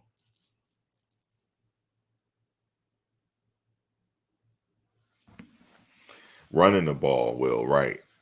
But I mean, you can look at the stats and see that they abandoned the run. I already said how many. Let's go back to the stats one because I like these stats. Okay, going back to the stats with UCLA, right? Their two main running backs, TJ Harden and Carson Steele, right?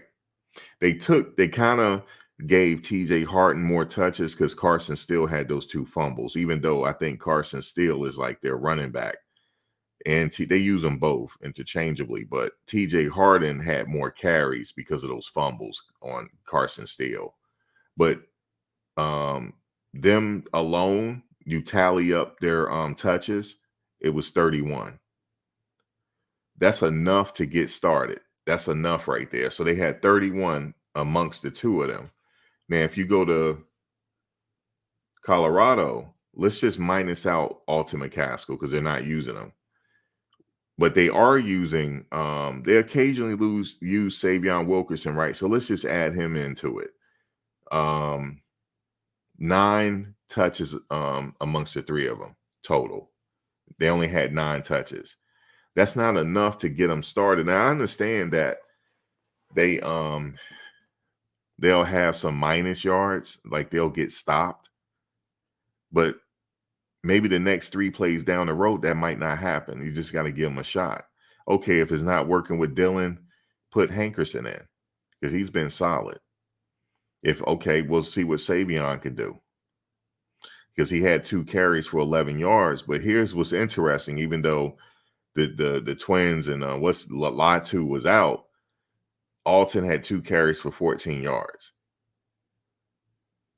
So, but you can just clearly see that they abandoned the run and they were pass heavy. We know that because Shedeur was 27 for 43. That's too much. God, that's too much. That's just my opinion on it. I'm not the coaches. They know better than me, right? But you can just clearly see what happened here. And then you can, the stats always tell the story. So they abandoned the run. But if you look at the receivers, Weaver had kind of a quiet game with the yards because he had 86 yards. That's not that bad with 5. He had 5 receptions for 86 yards. Okay. But the other receivers, not so much because, with the sacks and Shedeur getting hit, he was being rushed as well. He only had maybe 2 seconds, if that, to get the ball out of his hands. And there was a few throws there where they were anticipated throws. They were hoping that the receiver will be in that spot throw. A couple of those happened with one with Jimmy Horn. When Jimmy Horn was running and he cut to his left, Shedeur already had the ball out of his hands before he cut to his left. The ball was already out of his hands, hoping that Horn will be in that spot, even though he ran his route. But that's what I saw there. And the reason why that's the case, because he had to get that ball out of his hand. You know what I'm saying? Because, I mean, just imagine how Shedeur felt. He's there, and these linemen are standing up. They're standing up damn near the whole game. It's like a track meet to them. all right, guys, who gonna get to him first? That's what it seemed like. So he had to say, okay, I got to get this ball out my hand. But I didn't see too many times during the game where the running back ran to the flat. I didn't see it. Okay, y'all throwing the house at me, but guess what? I got Dylan already in the flat already. So yeah, y'all can lay a hit on me, but Dylan got the ball because I just threw it to him. And he got good hands. He'll catch it. I didn't see that too much. I did see a couple plays with Dylan in the flat. I did. I'm not going to say I didn't. I did. I was really watching this game. This game, I was really watching it to see if it's on the players. Like, is it the players here or what? Like, but I'm not, you notice I don't never talk bad about the players because they were playing hard out there, man. They were playing hard. They were laying hits and everything else, You said Shedeur has to think about the NFL. You talking about right now, not coming back? I honestly think he's going to come back. Yeah, because if he come back, I mean, he's staying to make a lot of money. And then they said if he come back, he's looking at the first, second pick, maybe third pick, just depending on how it go. But there's a lot of quarterbacks that look like they're coming out this year. Caleb Williams. I'm not sure what Drake May is doing. He's at North Carolina, right? I'm pretty sure the Oregon quarterback coming out. He damn near 40. Let me stop. No, he's not, but I'm sure he's done, obviously. And there's quite a few quarterbacks out there right now. The Florida State quarterback. I don't know. Is the Florida State quarterback a sophomore or something? Maybe he's coming back too. But he having a Heisman campaign right now, especially the game he had. So he having a Heisman campaign. I would say, yeah, I'd say why he won't come back for his senior year, Shedeur. I don't see why not. I don't see why not. So I think he will. Travis is a sophomore, so yeah. No, he's coming back. He has to. They don't have another quarterback. And so yeah, he coming back. Yeah. And the Washington quarterback, right. Is he a senior? If he a senior, right? Yeah. Or junior, senior? I don't know. You said Coates is a number 1 draft pick.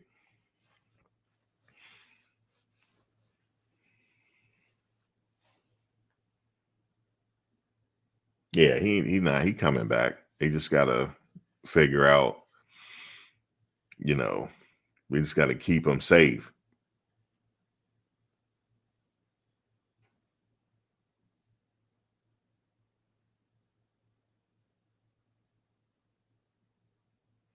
You say he don't have to come back.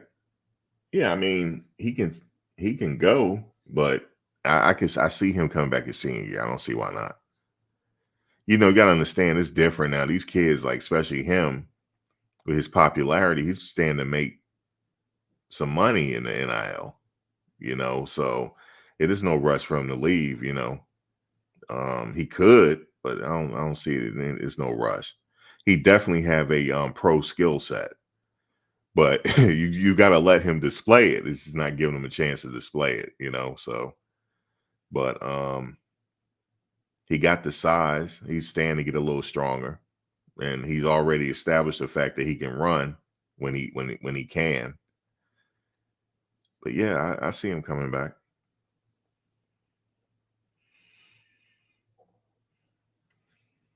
So I don't think, to be honest with you, I don't think any of the coaches are gonna get fired. I don't think so. I don't know. I could be wrong, but he did say today that, he got to figure out what's going on with the coaching. He got to figure it out. So, but that's his job as the head coach. He got to figure it out. Yeah, man. But it's just that, it's the first year and they put this system together. They didn't have a lot of time to do it. I mean, yeah, he was there for both spring session 1 and 2, had some players there, but he didn't have all his players in the spring. He even had a few of them show up after training camp. Well, that was Mitchell, right? He showed up at the training camp. And you got to think about it. Okay, most of the players showed up after the spring session. And the rest of them showed up in summer session 2. And then leading on to training camp. So that's not a lot of time to get these players acclimated with the system. That's not a lot of time. But being that they did what they can do, you know, they had to fill that roster up. They did a pretty good job, man. Now they're just, what, 4-4 now? Last year they're 1-11. Like Coach Prime, they said to him, how about the bowl game? He said, he just want to win. You know, you win, then the bowl game will be not an issue. You see, oh my God, did y'all see that USC game? Oh man, they barely got up out of there, man. Man, I don't know what was going on with them. They got, man, that team gave them all they can give them.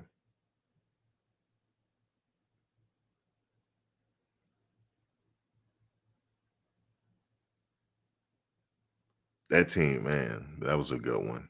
I watched the Florida State. He said he's going to make $10 million in college. So yeah, I would come back.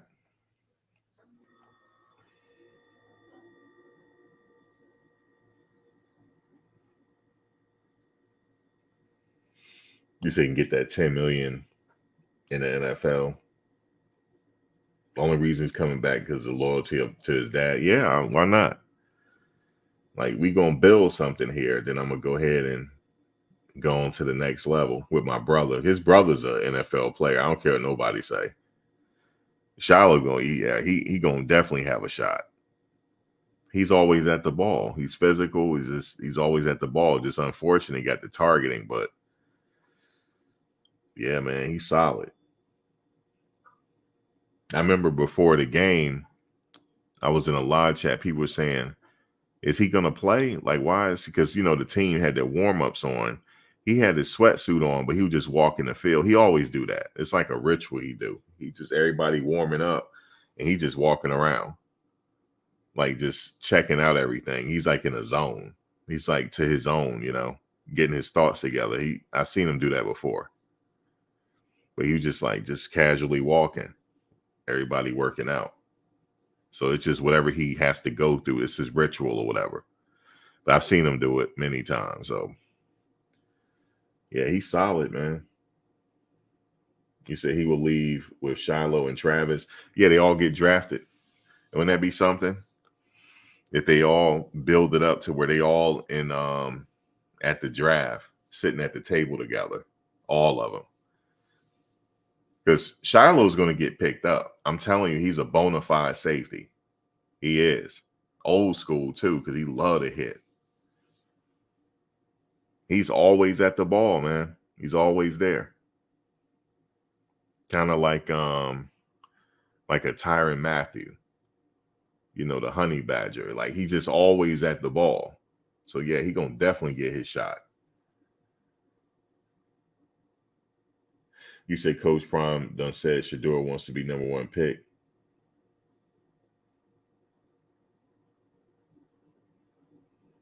Yeah, you said they going for it next year. Yeah, they said they got to get a few people in, some more personnel. I know, like he said, you don't think the players are watching? Yeah, they watching around the country, sitting back, you know. Yeah, he took an L, Lashane. Took the L. Shedeur had to get a shot at halftime, probably a cortisone shot. He had to get a shot at halftime. It was so bad. But he got out of there, though. He walked on out. That's all that mattered. As long as he walked out, that's good. He'll go ahead and get treatment. Like Coach Prime said, he ain't going to be practicing till Wednesday or something like that.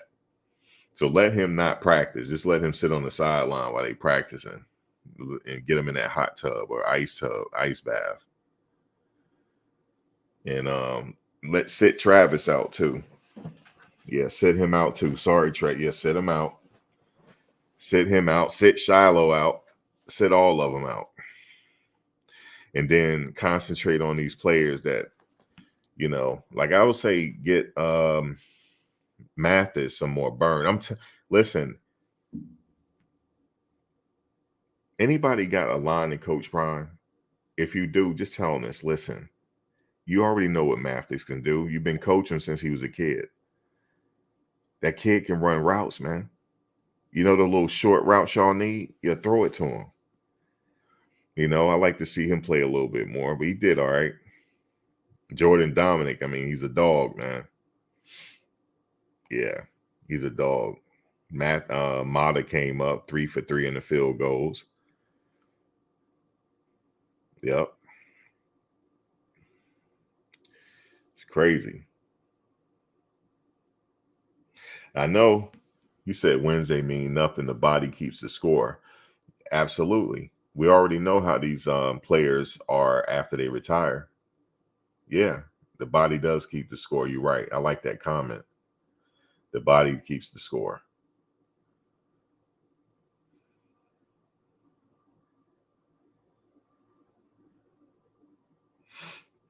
You said it. You said all backups got to be subbed in during garbage time. Yeah, he wanted to stay in the game, you know. I mean, obviously you keep them in a game when there's a chance for them to win. You know, you got to look at the clock too. But if it's no chance for him, I would say take him out.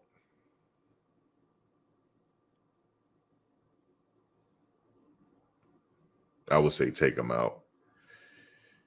We live another day. That's pretty much it, man. You know, like, yeah, with the game is already over, like 3 minutes left in the game. But no, he got that. No, but here's the thing. He got that mentality where he can strike one real quick because he can. So he always had that mentality. So I can see why he wants to stay in the game.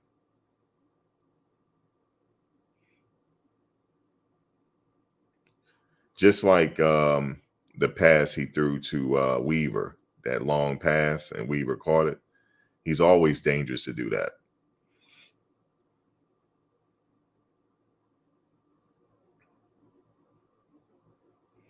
You said, I don't hear you talking bad about the coaches.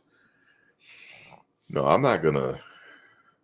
I already said what I had to say a couple weeks ago, a few weeks. You know, I don't want to keep bashing. You know what I mean? It's hard to win at this level, man. But you know, I feel as though they could have did a little better though. But I'm sure they felt that way too. So it is what it is, man. They got to forget about this game and go on to the next one now. So the next game is what we got to worry about. I mean, they got to worry about Oregon State. So this game is behind them. They're already on the airplane. And they're on the airplane thinking about, we got to get ready for Oregon State. That's it. Oregon State, you said 0 offensive adjustments made. They put Cape Mathis in for a little bit. He got a little bit of burn. You talking about the plays and stuff. Yeah, they pass heavy. They abandon the run, pass heavy, man. And with you see those 3 men right here, they pros, man. So they gonna come for you, and that's what happened. I don't know, like, you remember when at halftime they were down? They weren't down by that much. They could have still ran the ball a little bit, you know. You got to give, I would say, at least give the running back 20 touches, at least. Give him about 20 to 25 touches. But then you got Travis out there want the ball too. So I know what they're doing. But I can't really say because I'm still speculating. But they're pass heavy, man. They're pass heavy. We got to have it balanced, man. I get it. Shedeur, if he's protected, he can strike at any time. because he has that skill set. He can. He can strike. He can strike at any time. If that receiver's open, he see it, boom. That ball is downfield. And he throw darts. So I ain't gonna leave it in the running back's hands, but it gets a game of inches. Well, how many yards you need for a touchdown? I mean, first down, 10 yards. So you play it 10 yards at a time. It's 1st and 10. Okay, well, let's see what running back. Okay, he picked up 5. Okay. Let's give it to him again. Or you can throw a quick pass, pick up another first down. You smooth the chains. I know it's easier said than done, you know what I mean? Because the players are the one got to play, they see other stuff on the field, but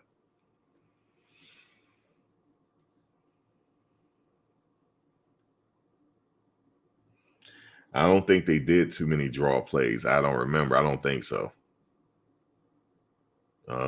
Nope. They did a one play where, like the receiver is like near the sidelines and throw a quick pass to him. They did that a few times.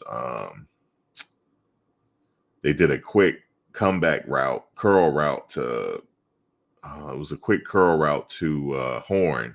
Remember how he like bent all the way down and he dropped the ball? But you talking about the bootlegs and all that. So nah. They threw to the flat a few times. They remember Dylan, he got that ball thrown to him in the flat. He picked up 10 yards. So, but they just started passing. They just, I don't know. I don't know Sean Lewis. I'm not in his head. So I don't know his playbook. You know what I mean? But he's calling the plays. So, and I know what the coaches are thinking, well, the players got to execute. Well, here's the problem, though. If the other teams, such as UCLA, know that you're going to pass, they throwing the house at Shedeur. He ain't going to be able to get the ball off. And now I know what they're saying, the poor offensive line, all that we need a better line. Well, no, they can run block. I've seen them do it. But like I said, I ain't no coach. They the coach. What can we do? But I'm not going to sit up there, and I ain't going to say it. I'm not going to say it.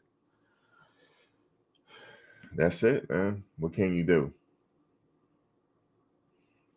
You said everyone knows the offensive scheme.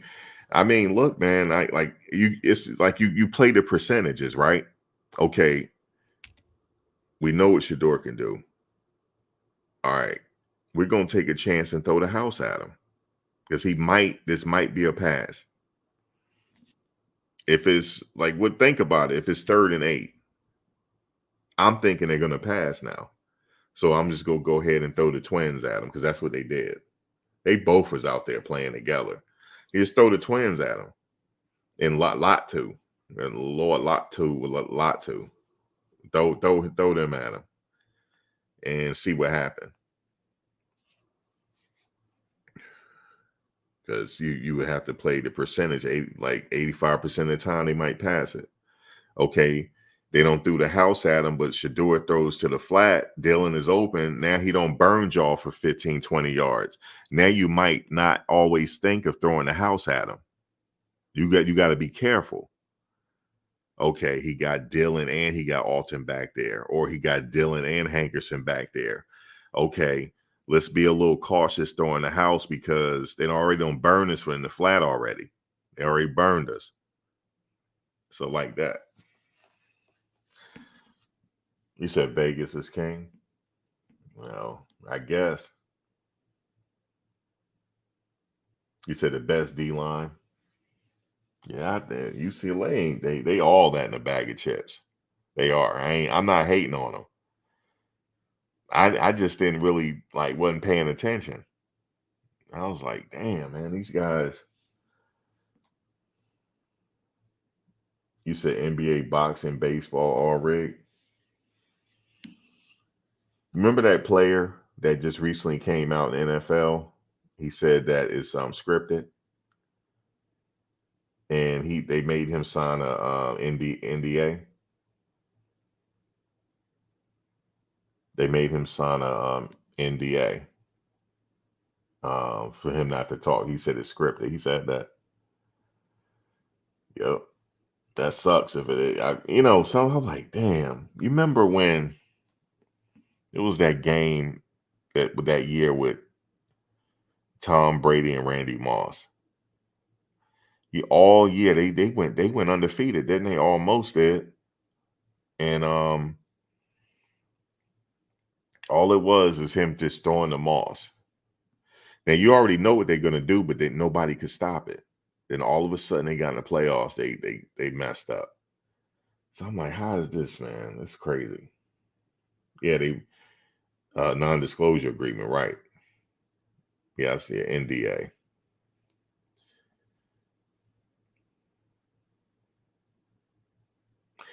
But this right here, no, I'm not saying this game was scripted here. No, you just had these linemen going berserk on them. That's what happened. And I didn't like when the one lineman got the sack. He got up and checked his watch, like he checking his watch. I ain't like that. But that's what they're doing. And then something happened after the game. Shedeur was saying something to one of the players, but nothing transpired on it. It just, a little jaw jacking a little bit. But that was about it. It happens, man.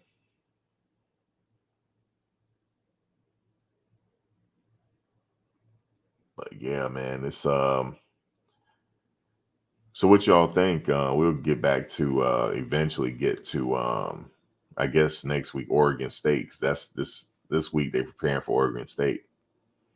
I got to look at Oregon State to see what they've been up to. Let's see the Beavers.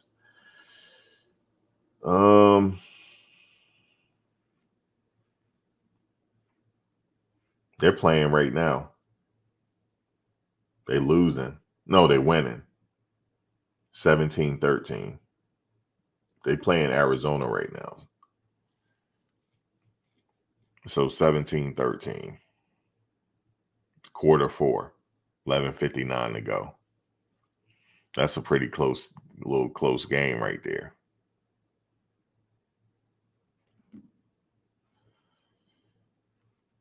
They ranked number 11. Look at this. They beat UCLA. We just played UCLA, right? And they beat UCLA 36-24. Lord have mercy. And we got to play them next week. Oh, Lord. We just lost to UCLA, right? But Oregon State beat UCLA 36-24. Boy, if I was a coach, I need some Rolaids, some Peptate or Pepto or whatever you want to call it. I probably need some Pepto. Lord have mercy. So we just played these linemen going crazy, right? The Twins and Lot 2 going crazy, right? But they played Oregon State last week and lost to them. And we got to play Oregon State next week. Yeah, I definitely need some Rolaids.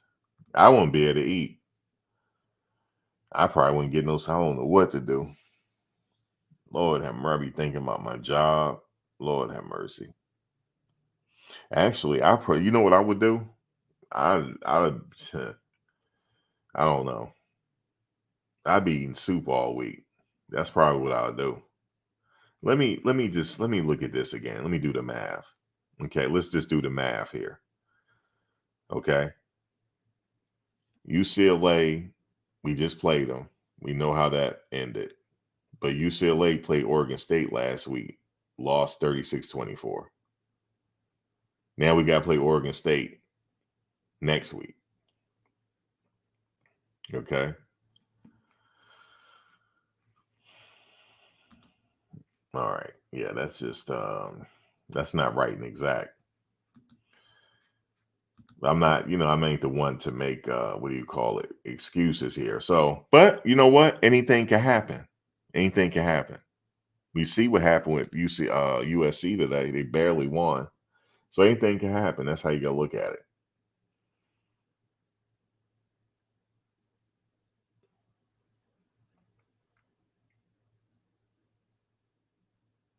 And then the last game of the season, they got to play Utah. And we've seen how Utah been playing, right? Okay.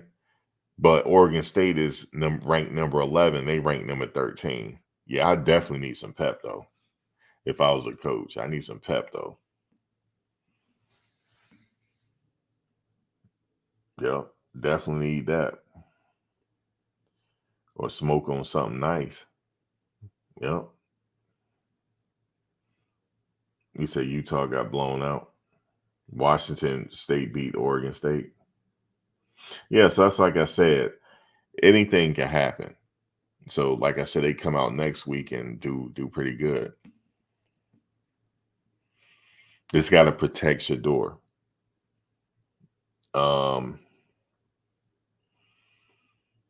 You know what it might take? It might take one of the players to, you know how they be having practice. You know how the coach is like, what do y'all want? Y'all want it? Coach, yeah, we want it. But I have my hand raised. But it has to be like one of the leaders to say it. You know, raise your hand. All right, what is it? Can y'all please run this damn ball, please? We ain't got no running. Listen, okay, I understand that. We ain't got a running game. Can we just guarantee whoever running back you're going to go with, please give him 25 touches, please? Because Shedeur, and that'll help him out. Give him 25 touches. That's all we request. 25 touches. That's it. Can you do that, please? Can you give us 25 touches? Now, if you're going to play two running backs, this is what I would say. If you're going to play two running backs, give us, let me see, between the two of us, give us 35 touches, please. Give us 35 touches. And it's going to be a different game. Give us 35 touches, man.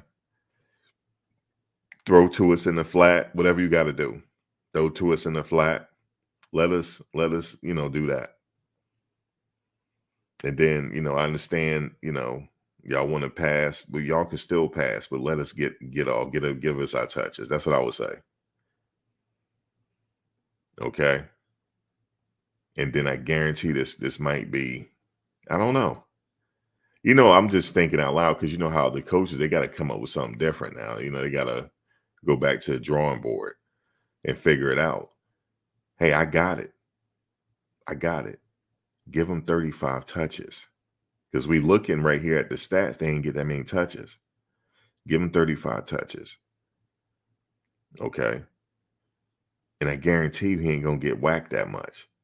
Because if he right there, I even like to see him do a fake pass. You know how like he dropped back, he getting ready to pass, and just pump fake it and then throw it to the flat. Do something. Do that. That's it. That's what I would request.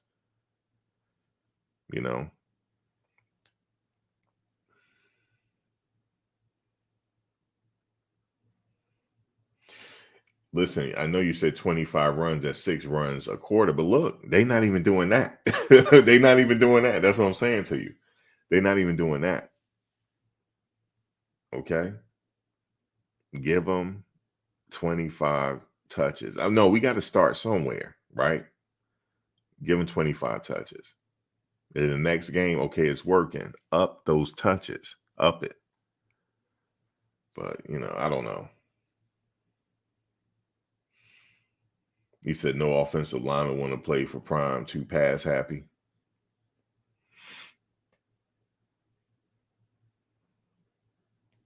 Or like I said, he got to go out there and get them. But as far as these linemen from like Georgia, Florida, Alabama, like they're not leaving those universities. It's just that Bear Alexander that was, he went to USC, and Anthony Lucas. Usually that don't happen. It happens, but not like that. Like I'm talking about bona fide stars, like 5 stars. That's not, but it can happen. I mean, if they do, they probably gonna have to offer them a bag. The collectives. Like, look here. Oh, you didn't allow any sacks last year? No, I didn't allow any sacks. My man didn't sack my quarterback. Like, okay. then we need to get the collectives. Let's put a few of them dollars in your pocket, okay? So you can live comfortably out here. Get your little Tesla or something like that. Because these kids, big as they are, they be having them Tesla. They be in Teslas. You know what I'm saying? I'm old school. I want to be in a truck, but do whatever you got to do. Get you a nice, be comfortable. We want to make you comfortable. Okay. So we went to the collectives, and here's the package that we have for you. Okay. Here's some endorsements that we're looking at. And put some grease your pockets. Come on up, enjoy this scenery up here. You gotta have some money. You said the NIL for old linemen next year is going to be off the chain. It's always a need for offensive linemen. No, it is not for Prime to write the checks. It's not for him. It's the collectives and the others that you don't see. I started studying it because I'm like, what's up with this NIL? Like, I started wanting to understand how it worked, and then the collectives and the boosters and stuff. I wanted to know how all that worked. And these big programs, they got the money, because remember that story came out when Coach Prime announced that he was taking the job, right?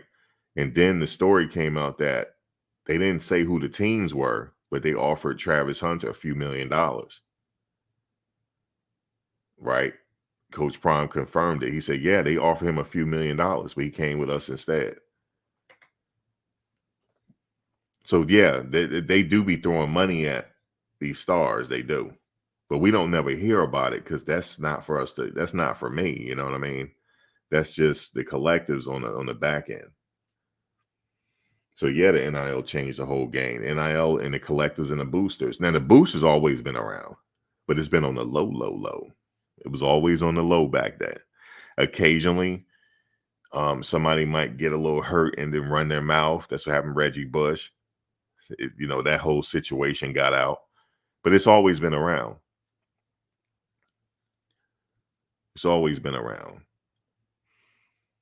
But now they can do it now, like without a risk of the player being ineligible or the school getting fined. Now, there's still something in the rule books when I was reading. A coach can't really say to a player, hey, listen, you come to my school, I'll give you to $3 million. I don't think they can do that. But the collectives and the boosters can, though. You see what I'm saying? So they can't promise the kid, like, all right, you come to my school, I give you this. But that's where these others come in at.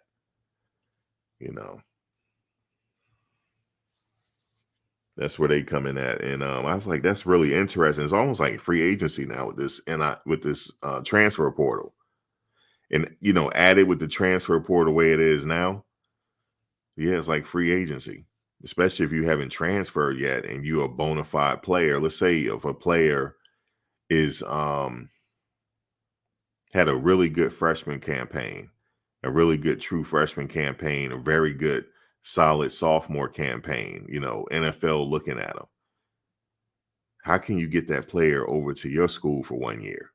Because it's only going to be for a year, especially if it's somebody that's NFL bound. Okay, you got to have some serious conversation with them. Like, you can't say, well, I can't promise you nothing. I'm going to turn you into a man. No. They want some money. It was one player, they said, that went up there on a recruiting visit. Him and his family were talking to coach about money.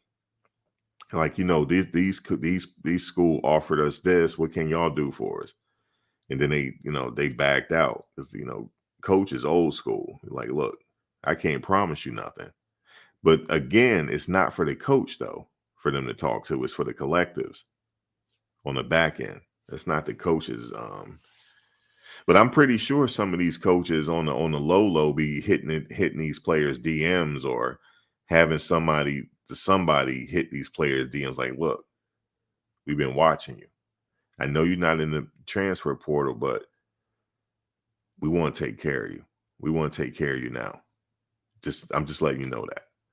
Okay, so the next thing you know, somebody reach out to him like, well, what do you mean you could take care of us?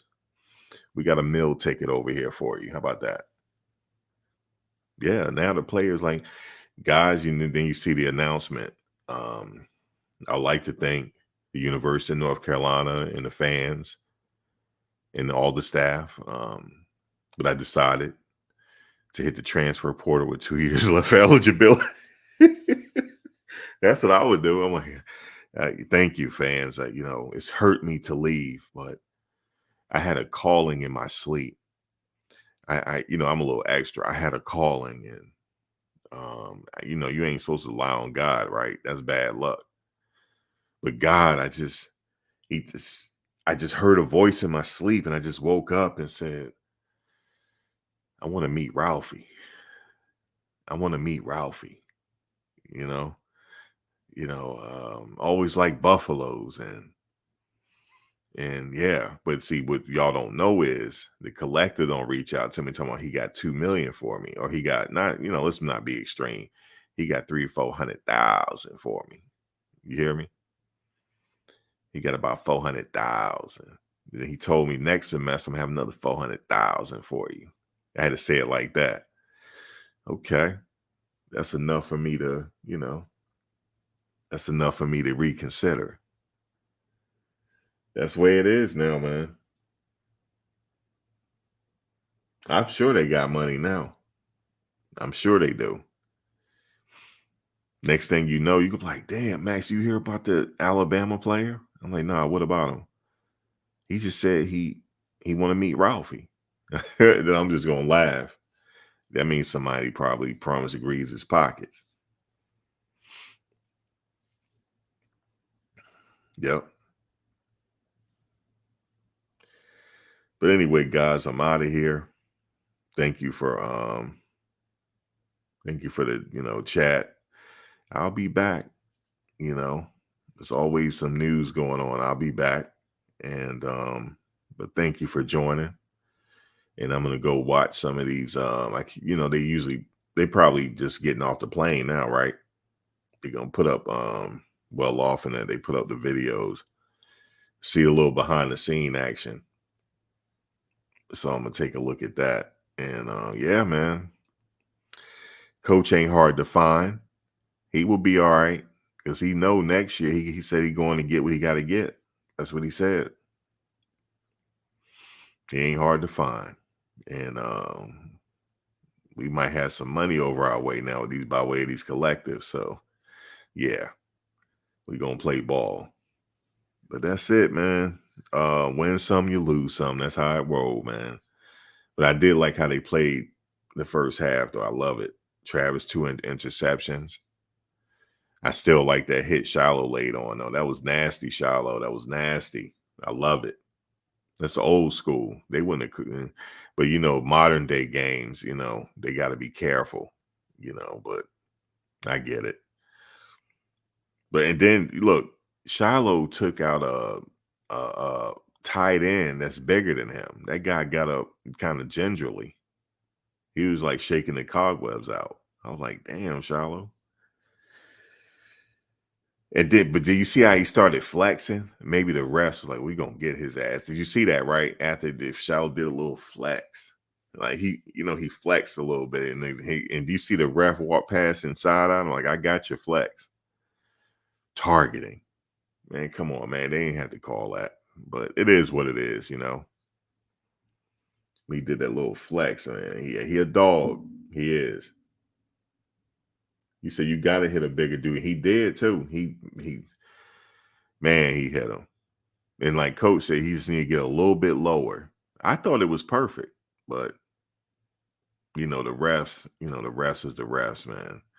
I don't know how the rule work anywhere. Anybody know how the rule is when you get kicked out for targeting? I think you got to sit out for the first quarter of the next game.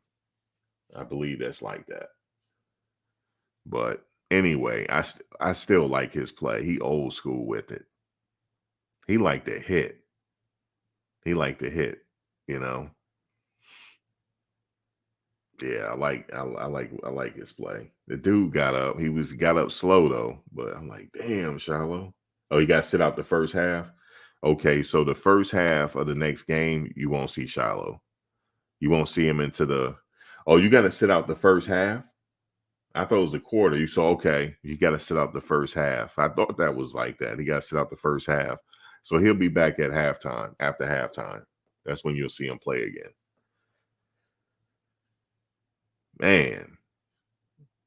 Yeah, he old school with it, man. Ronnie Lott. He delivered a Ronnie Lott hit.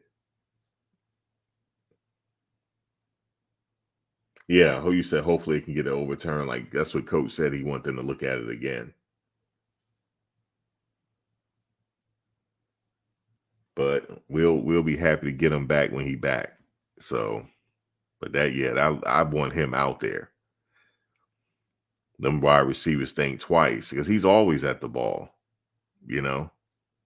So, and like Coach Prime said, you just took out the quarterback of the defense. So that kind of hurt us, you know. So that sucked. That was a big loss right there when he went out. Then I saw him out there on street with street clothes on. I was like, damn. Travis had those 2 interceptions, man. I think they're gonna still have a chance to be bowl eligible. I don't see why not. You said they didn't start losing to Shiloah. Yeah, I mean he's like the quarterback out there. Yeah, he was hitting. He was hitting tonight. But just that it was just close when I looked at the replay. I'm like, oh man, he didn't hit.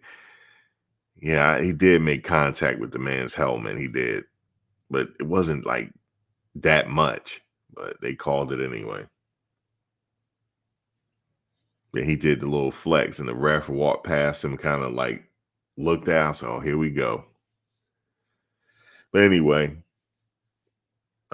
Trevor. Yeah, I like him out there too. Man, he's a dog too. He like to hit too. We'll see what happens next week. But guys, y'all have a good night. And I will catch you on the next one. All right, y'all. Thanks for joining.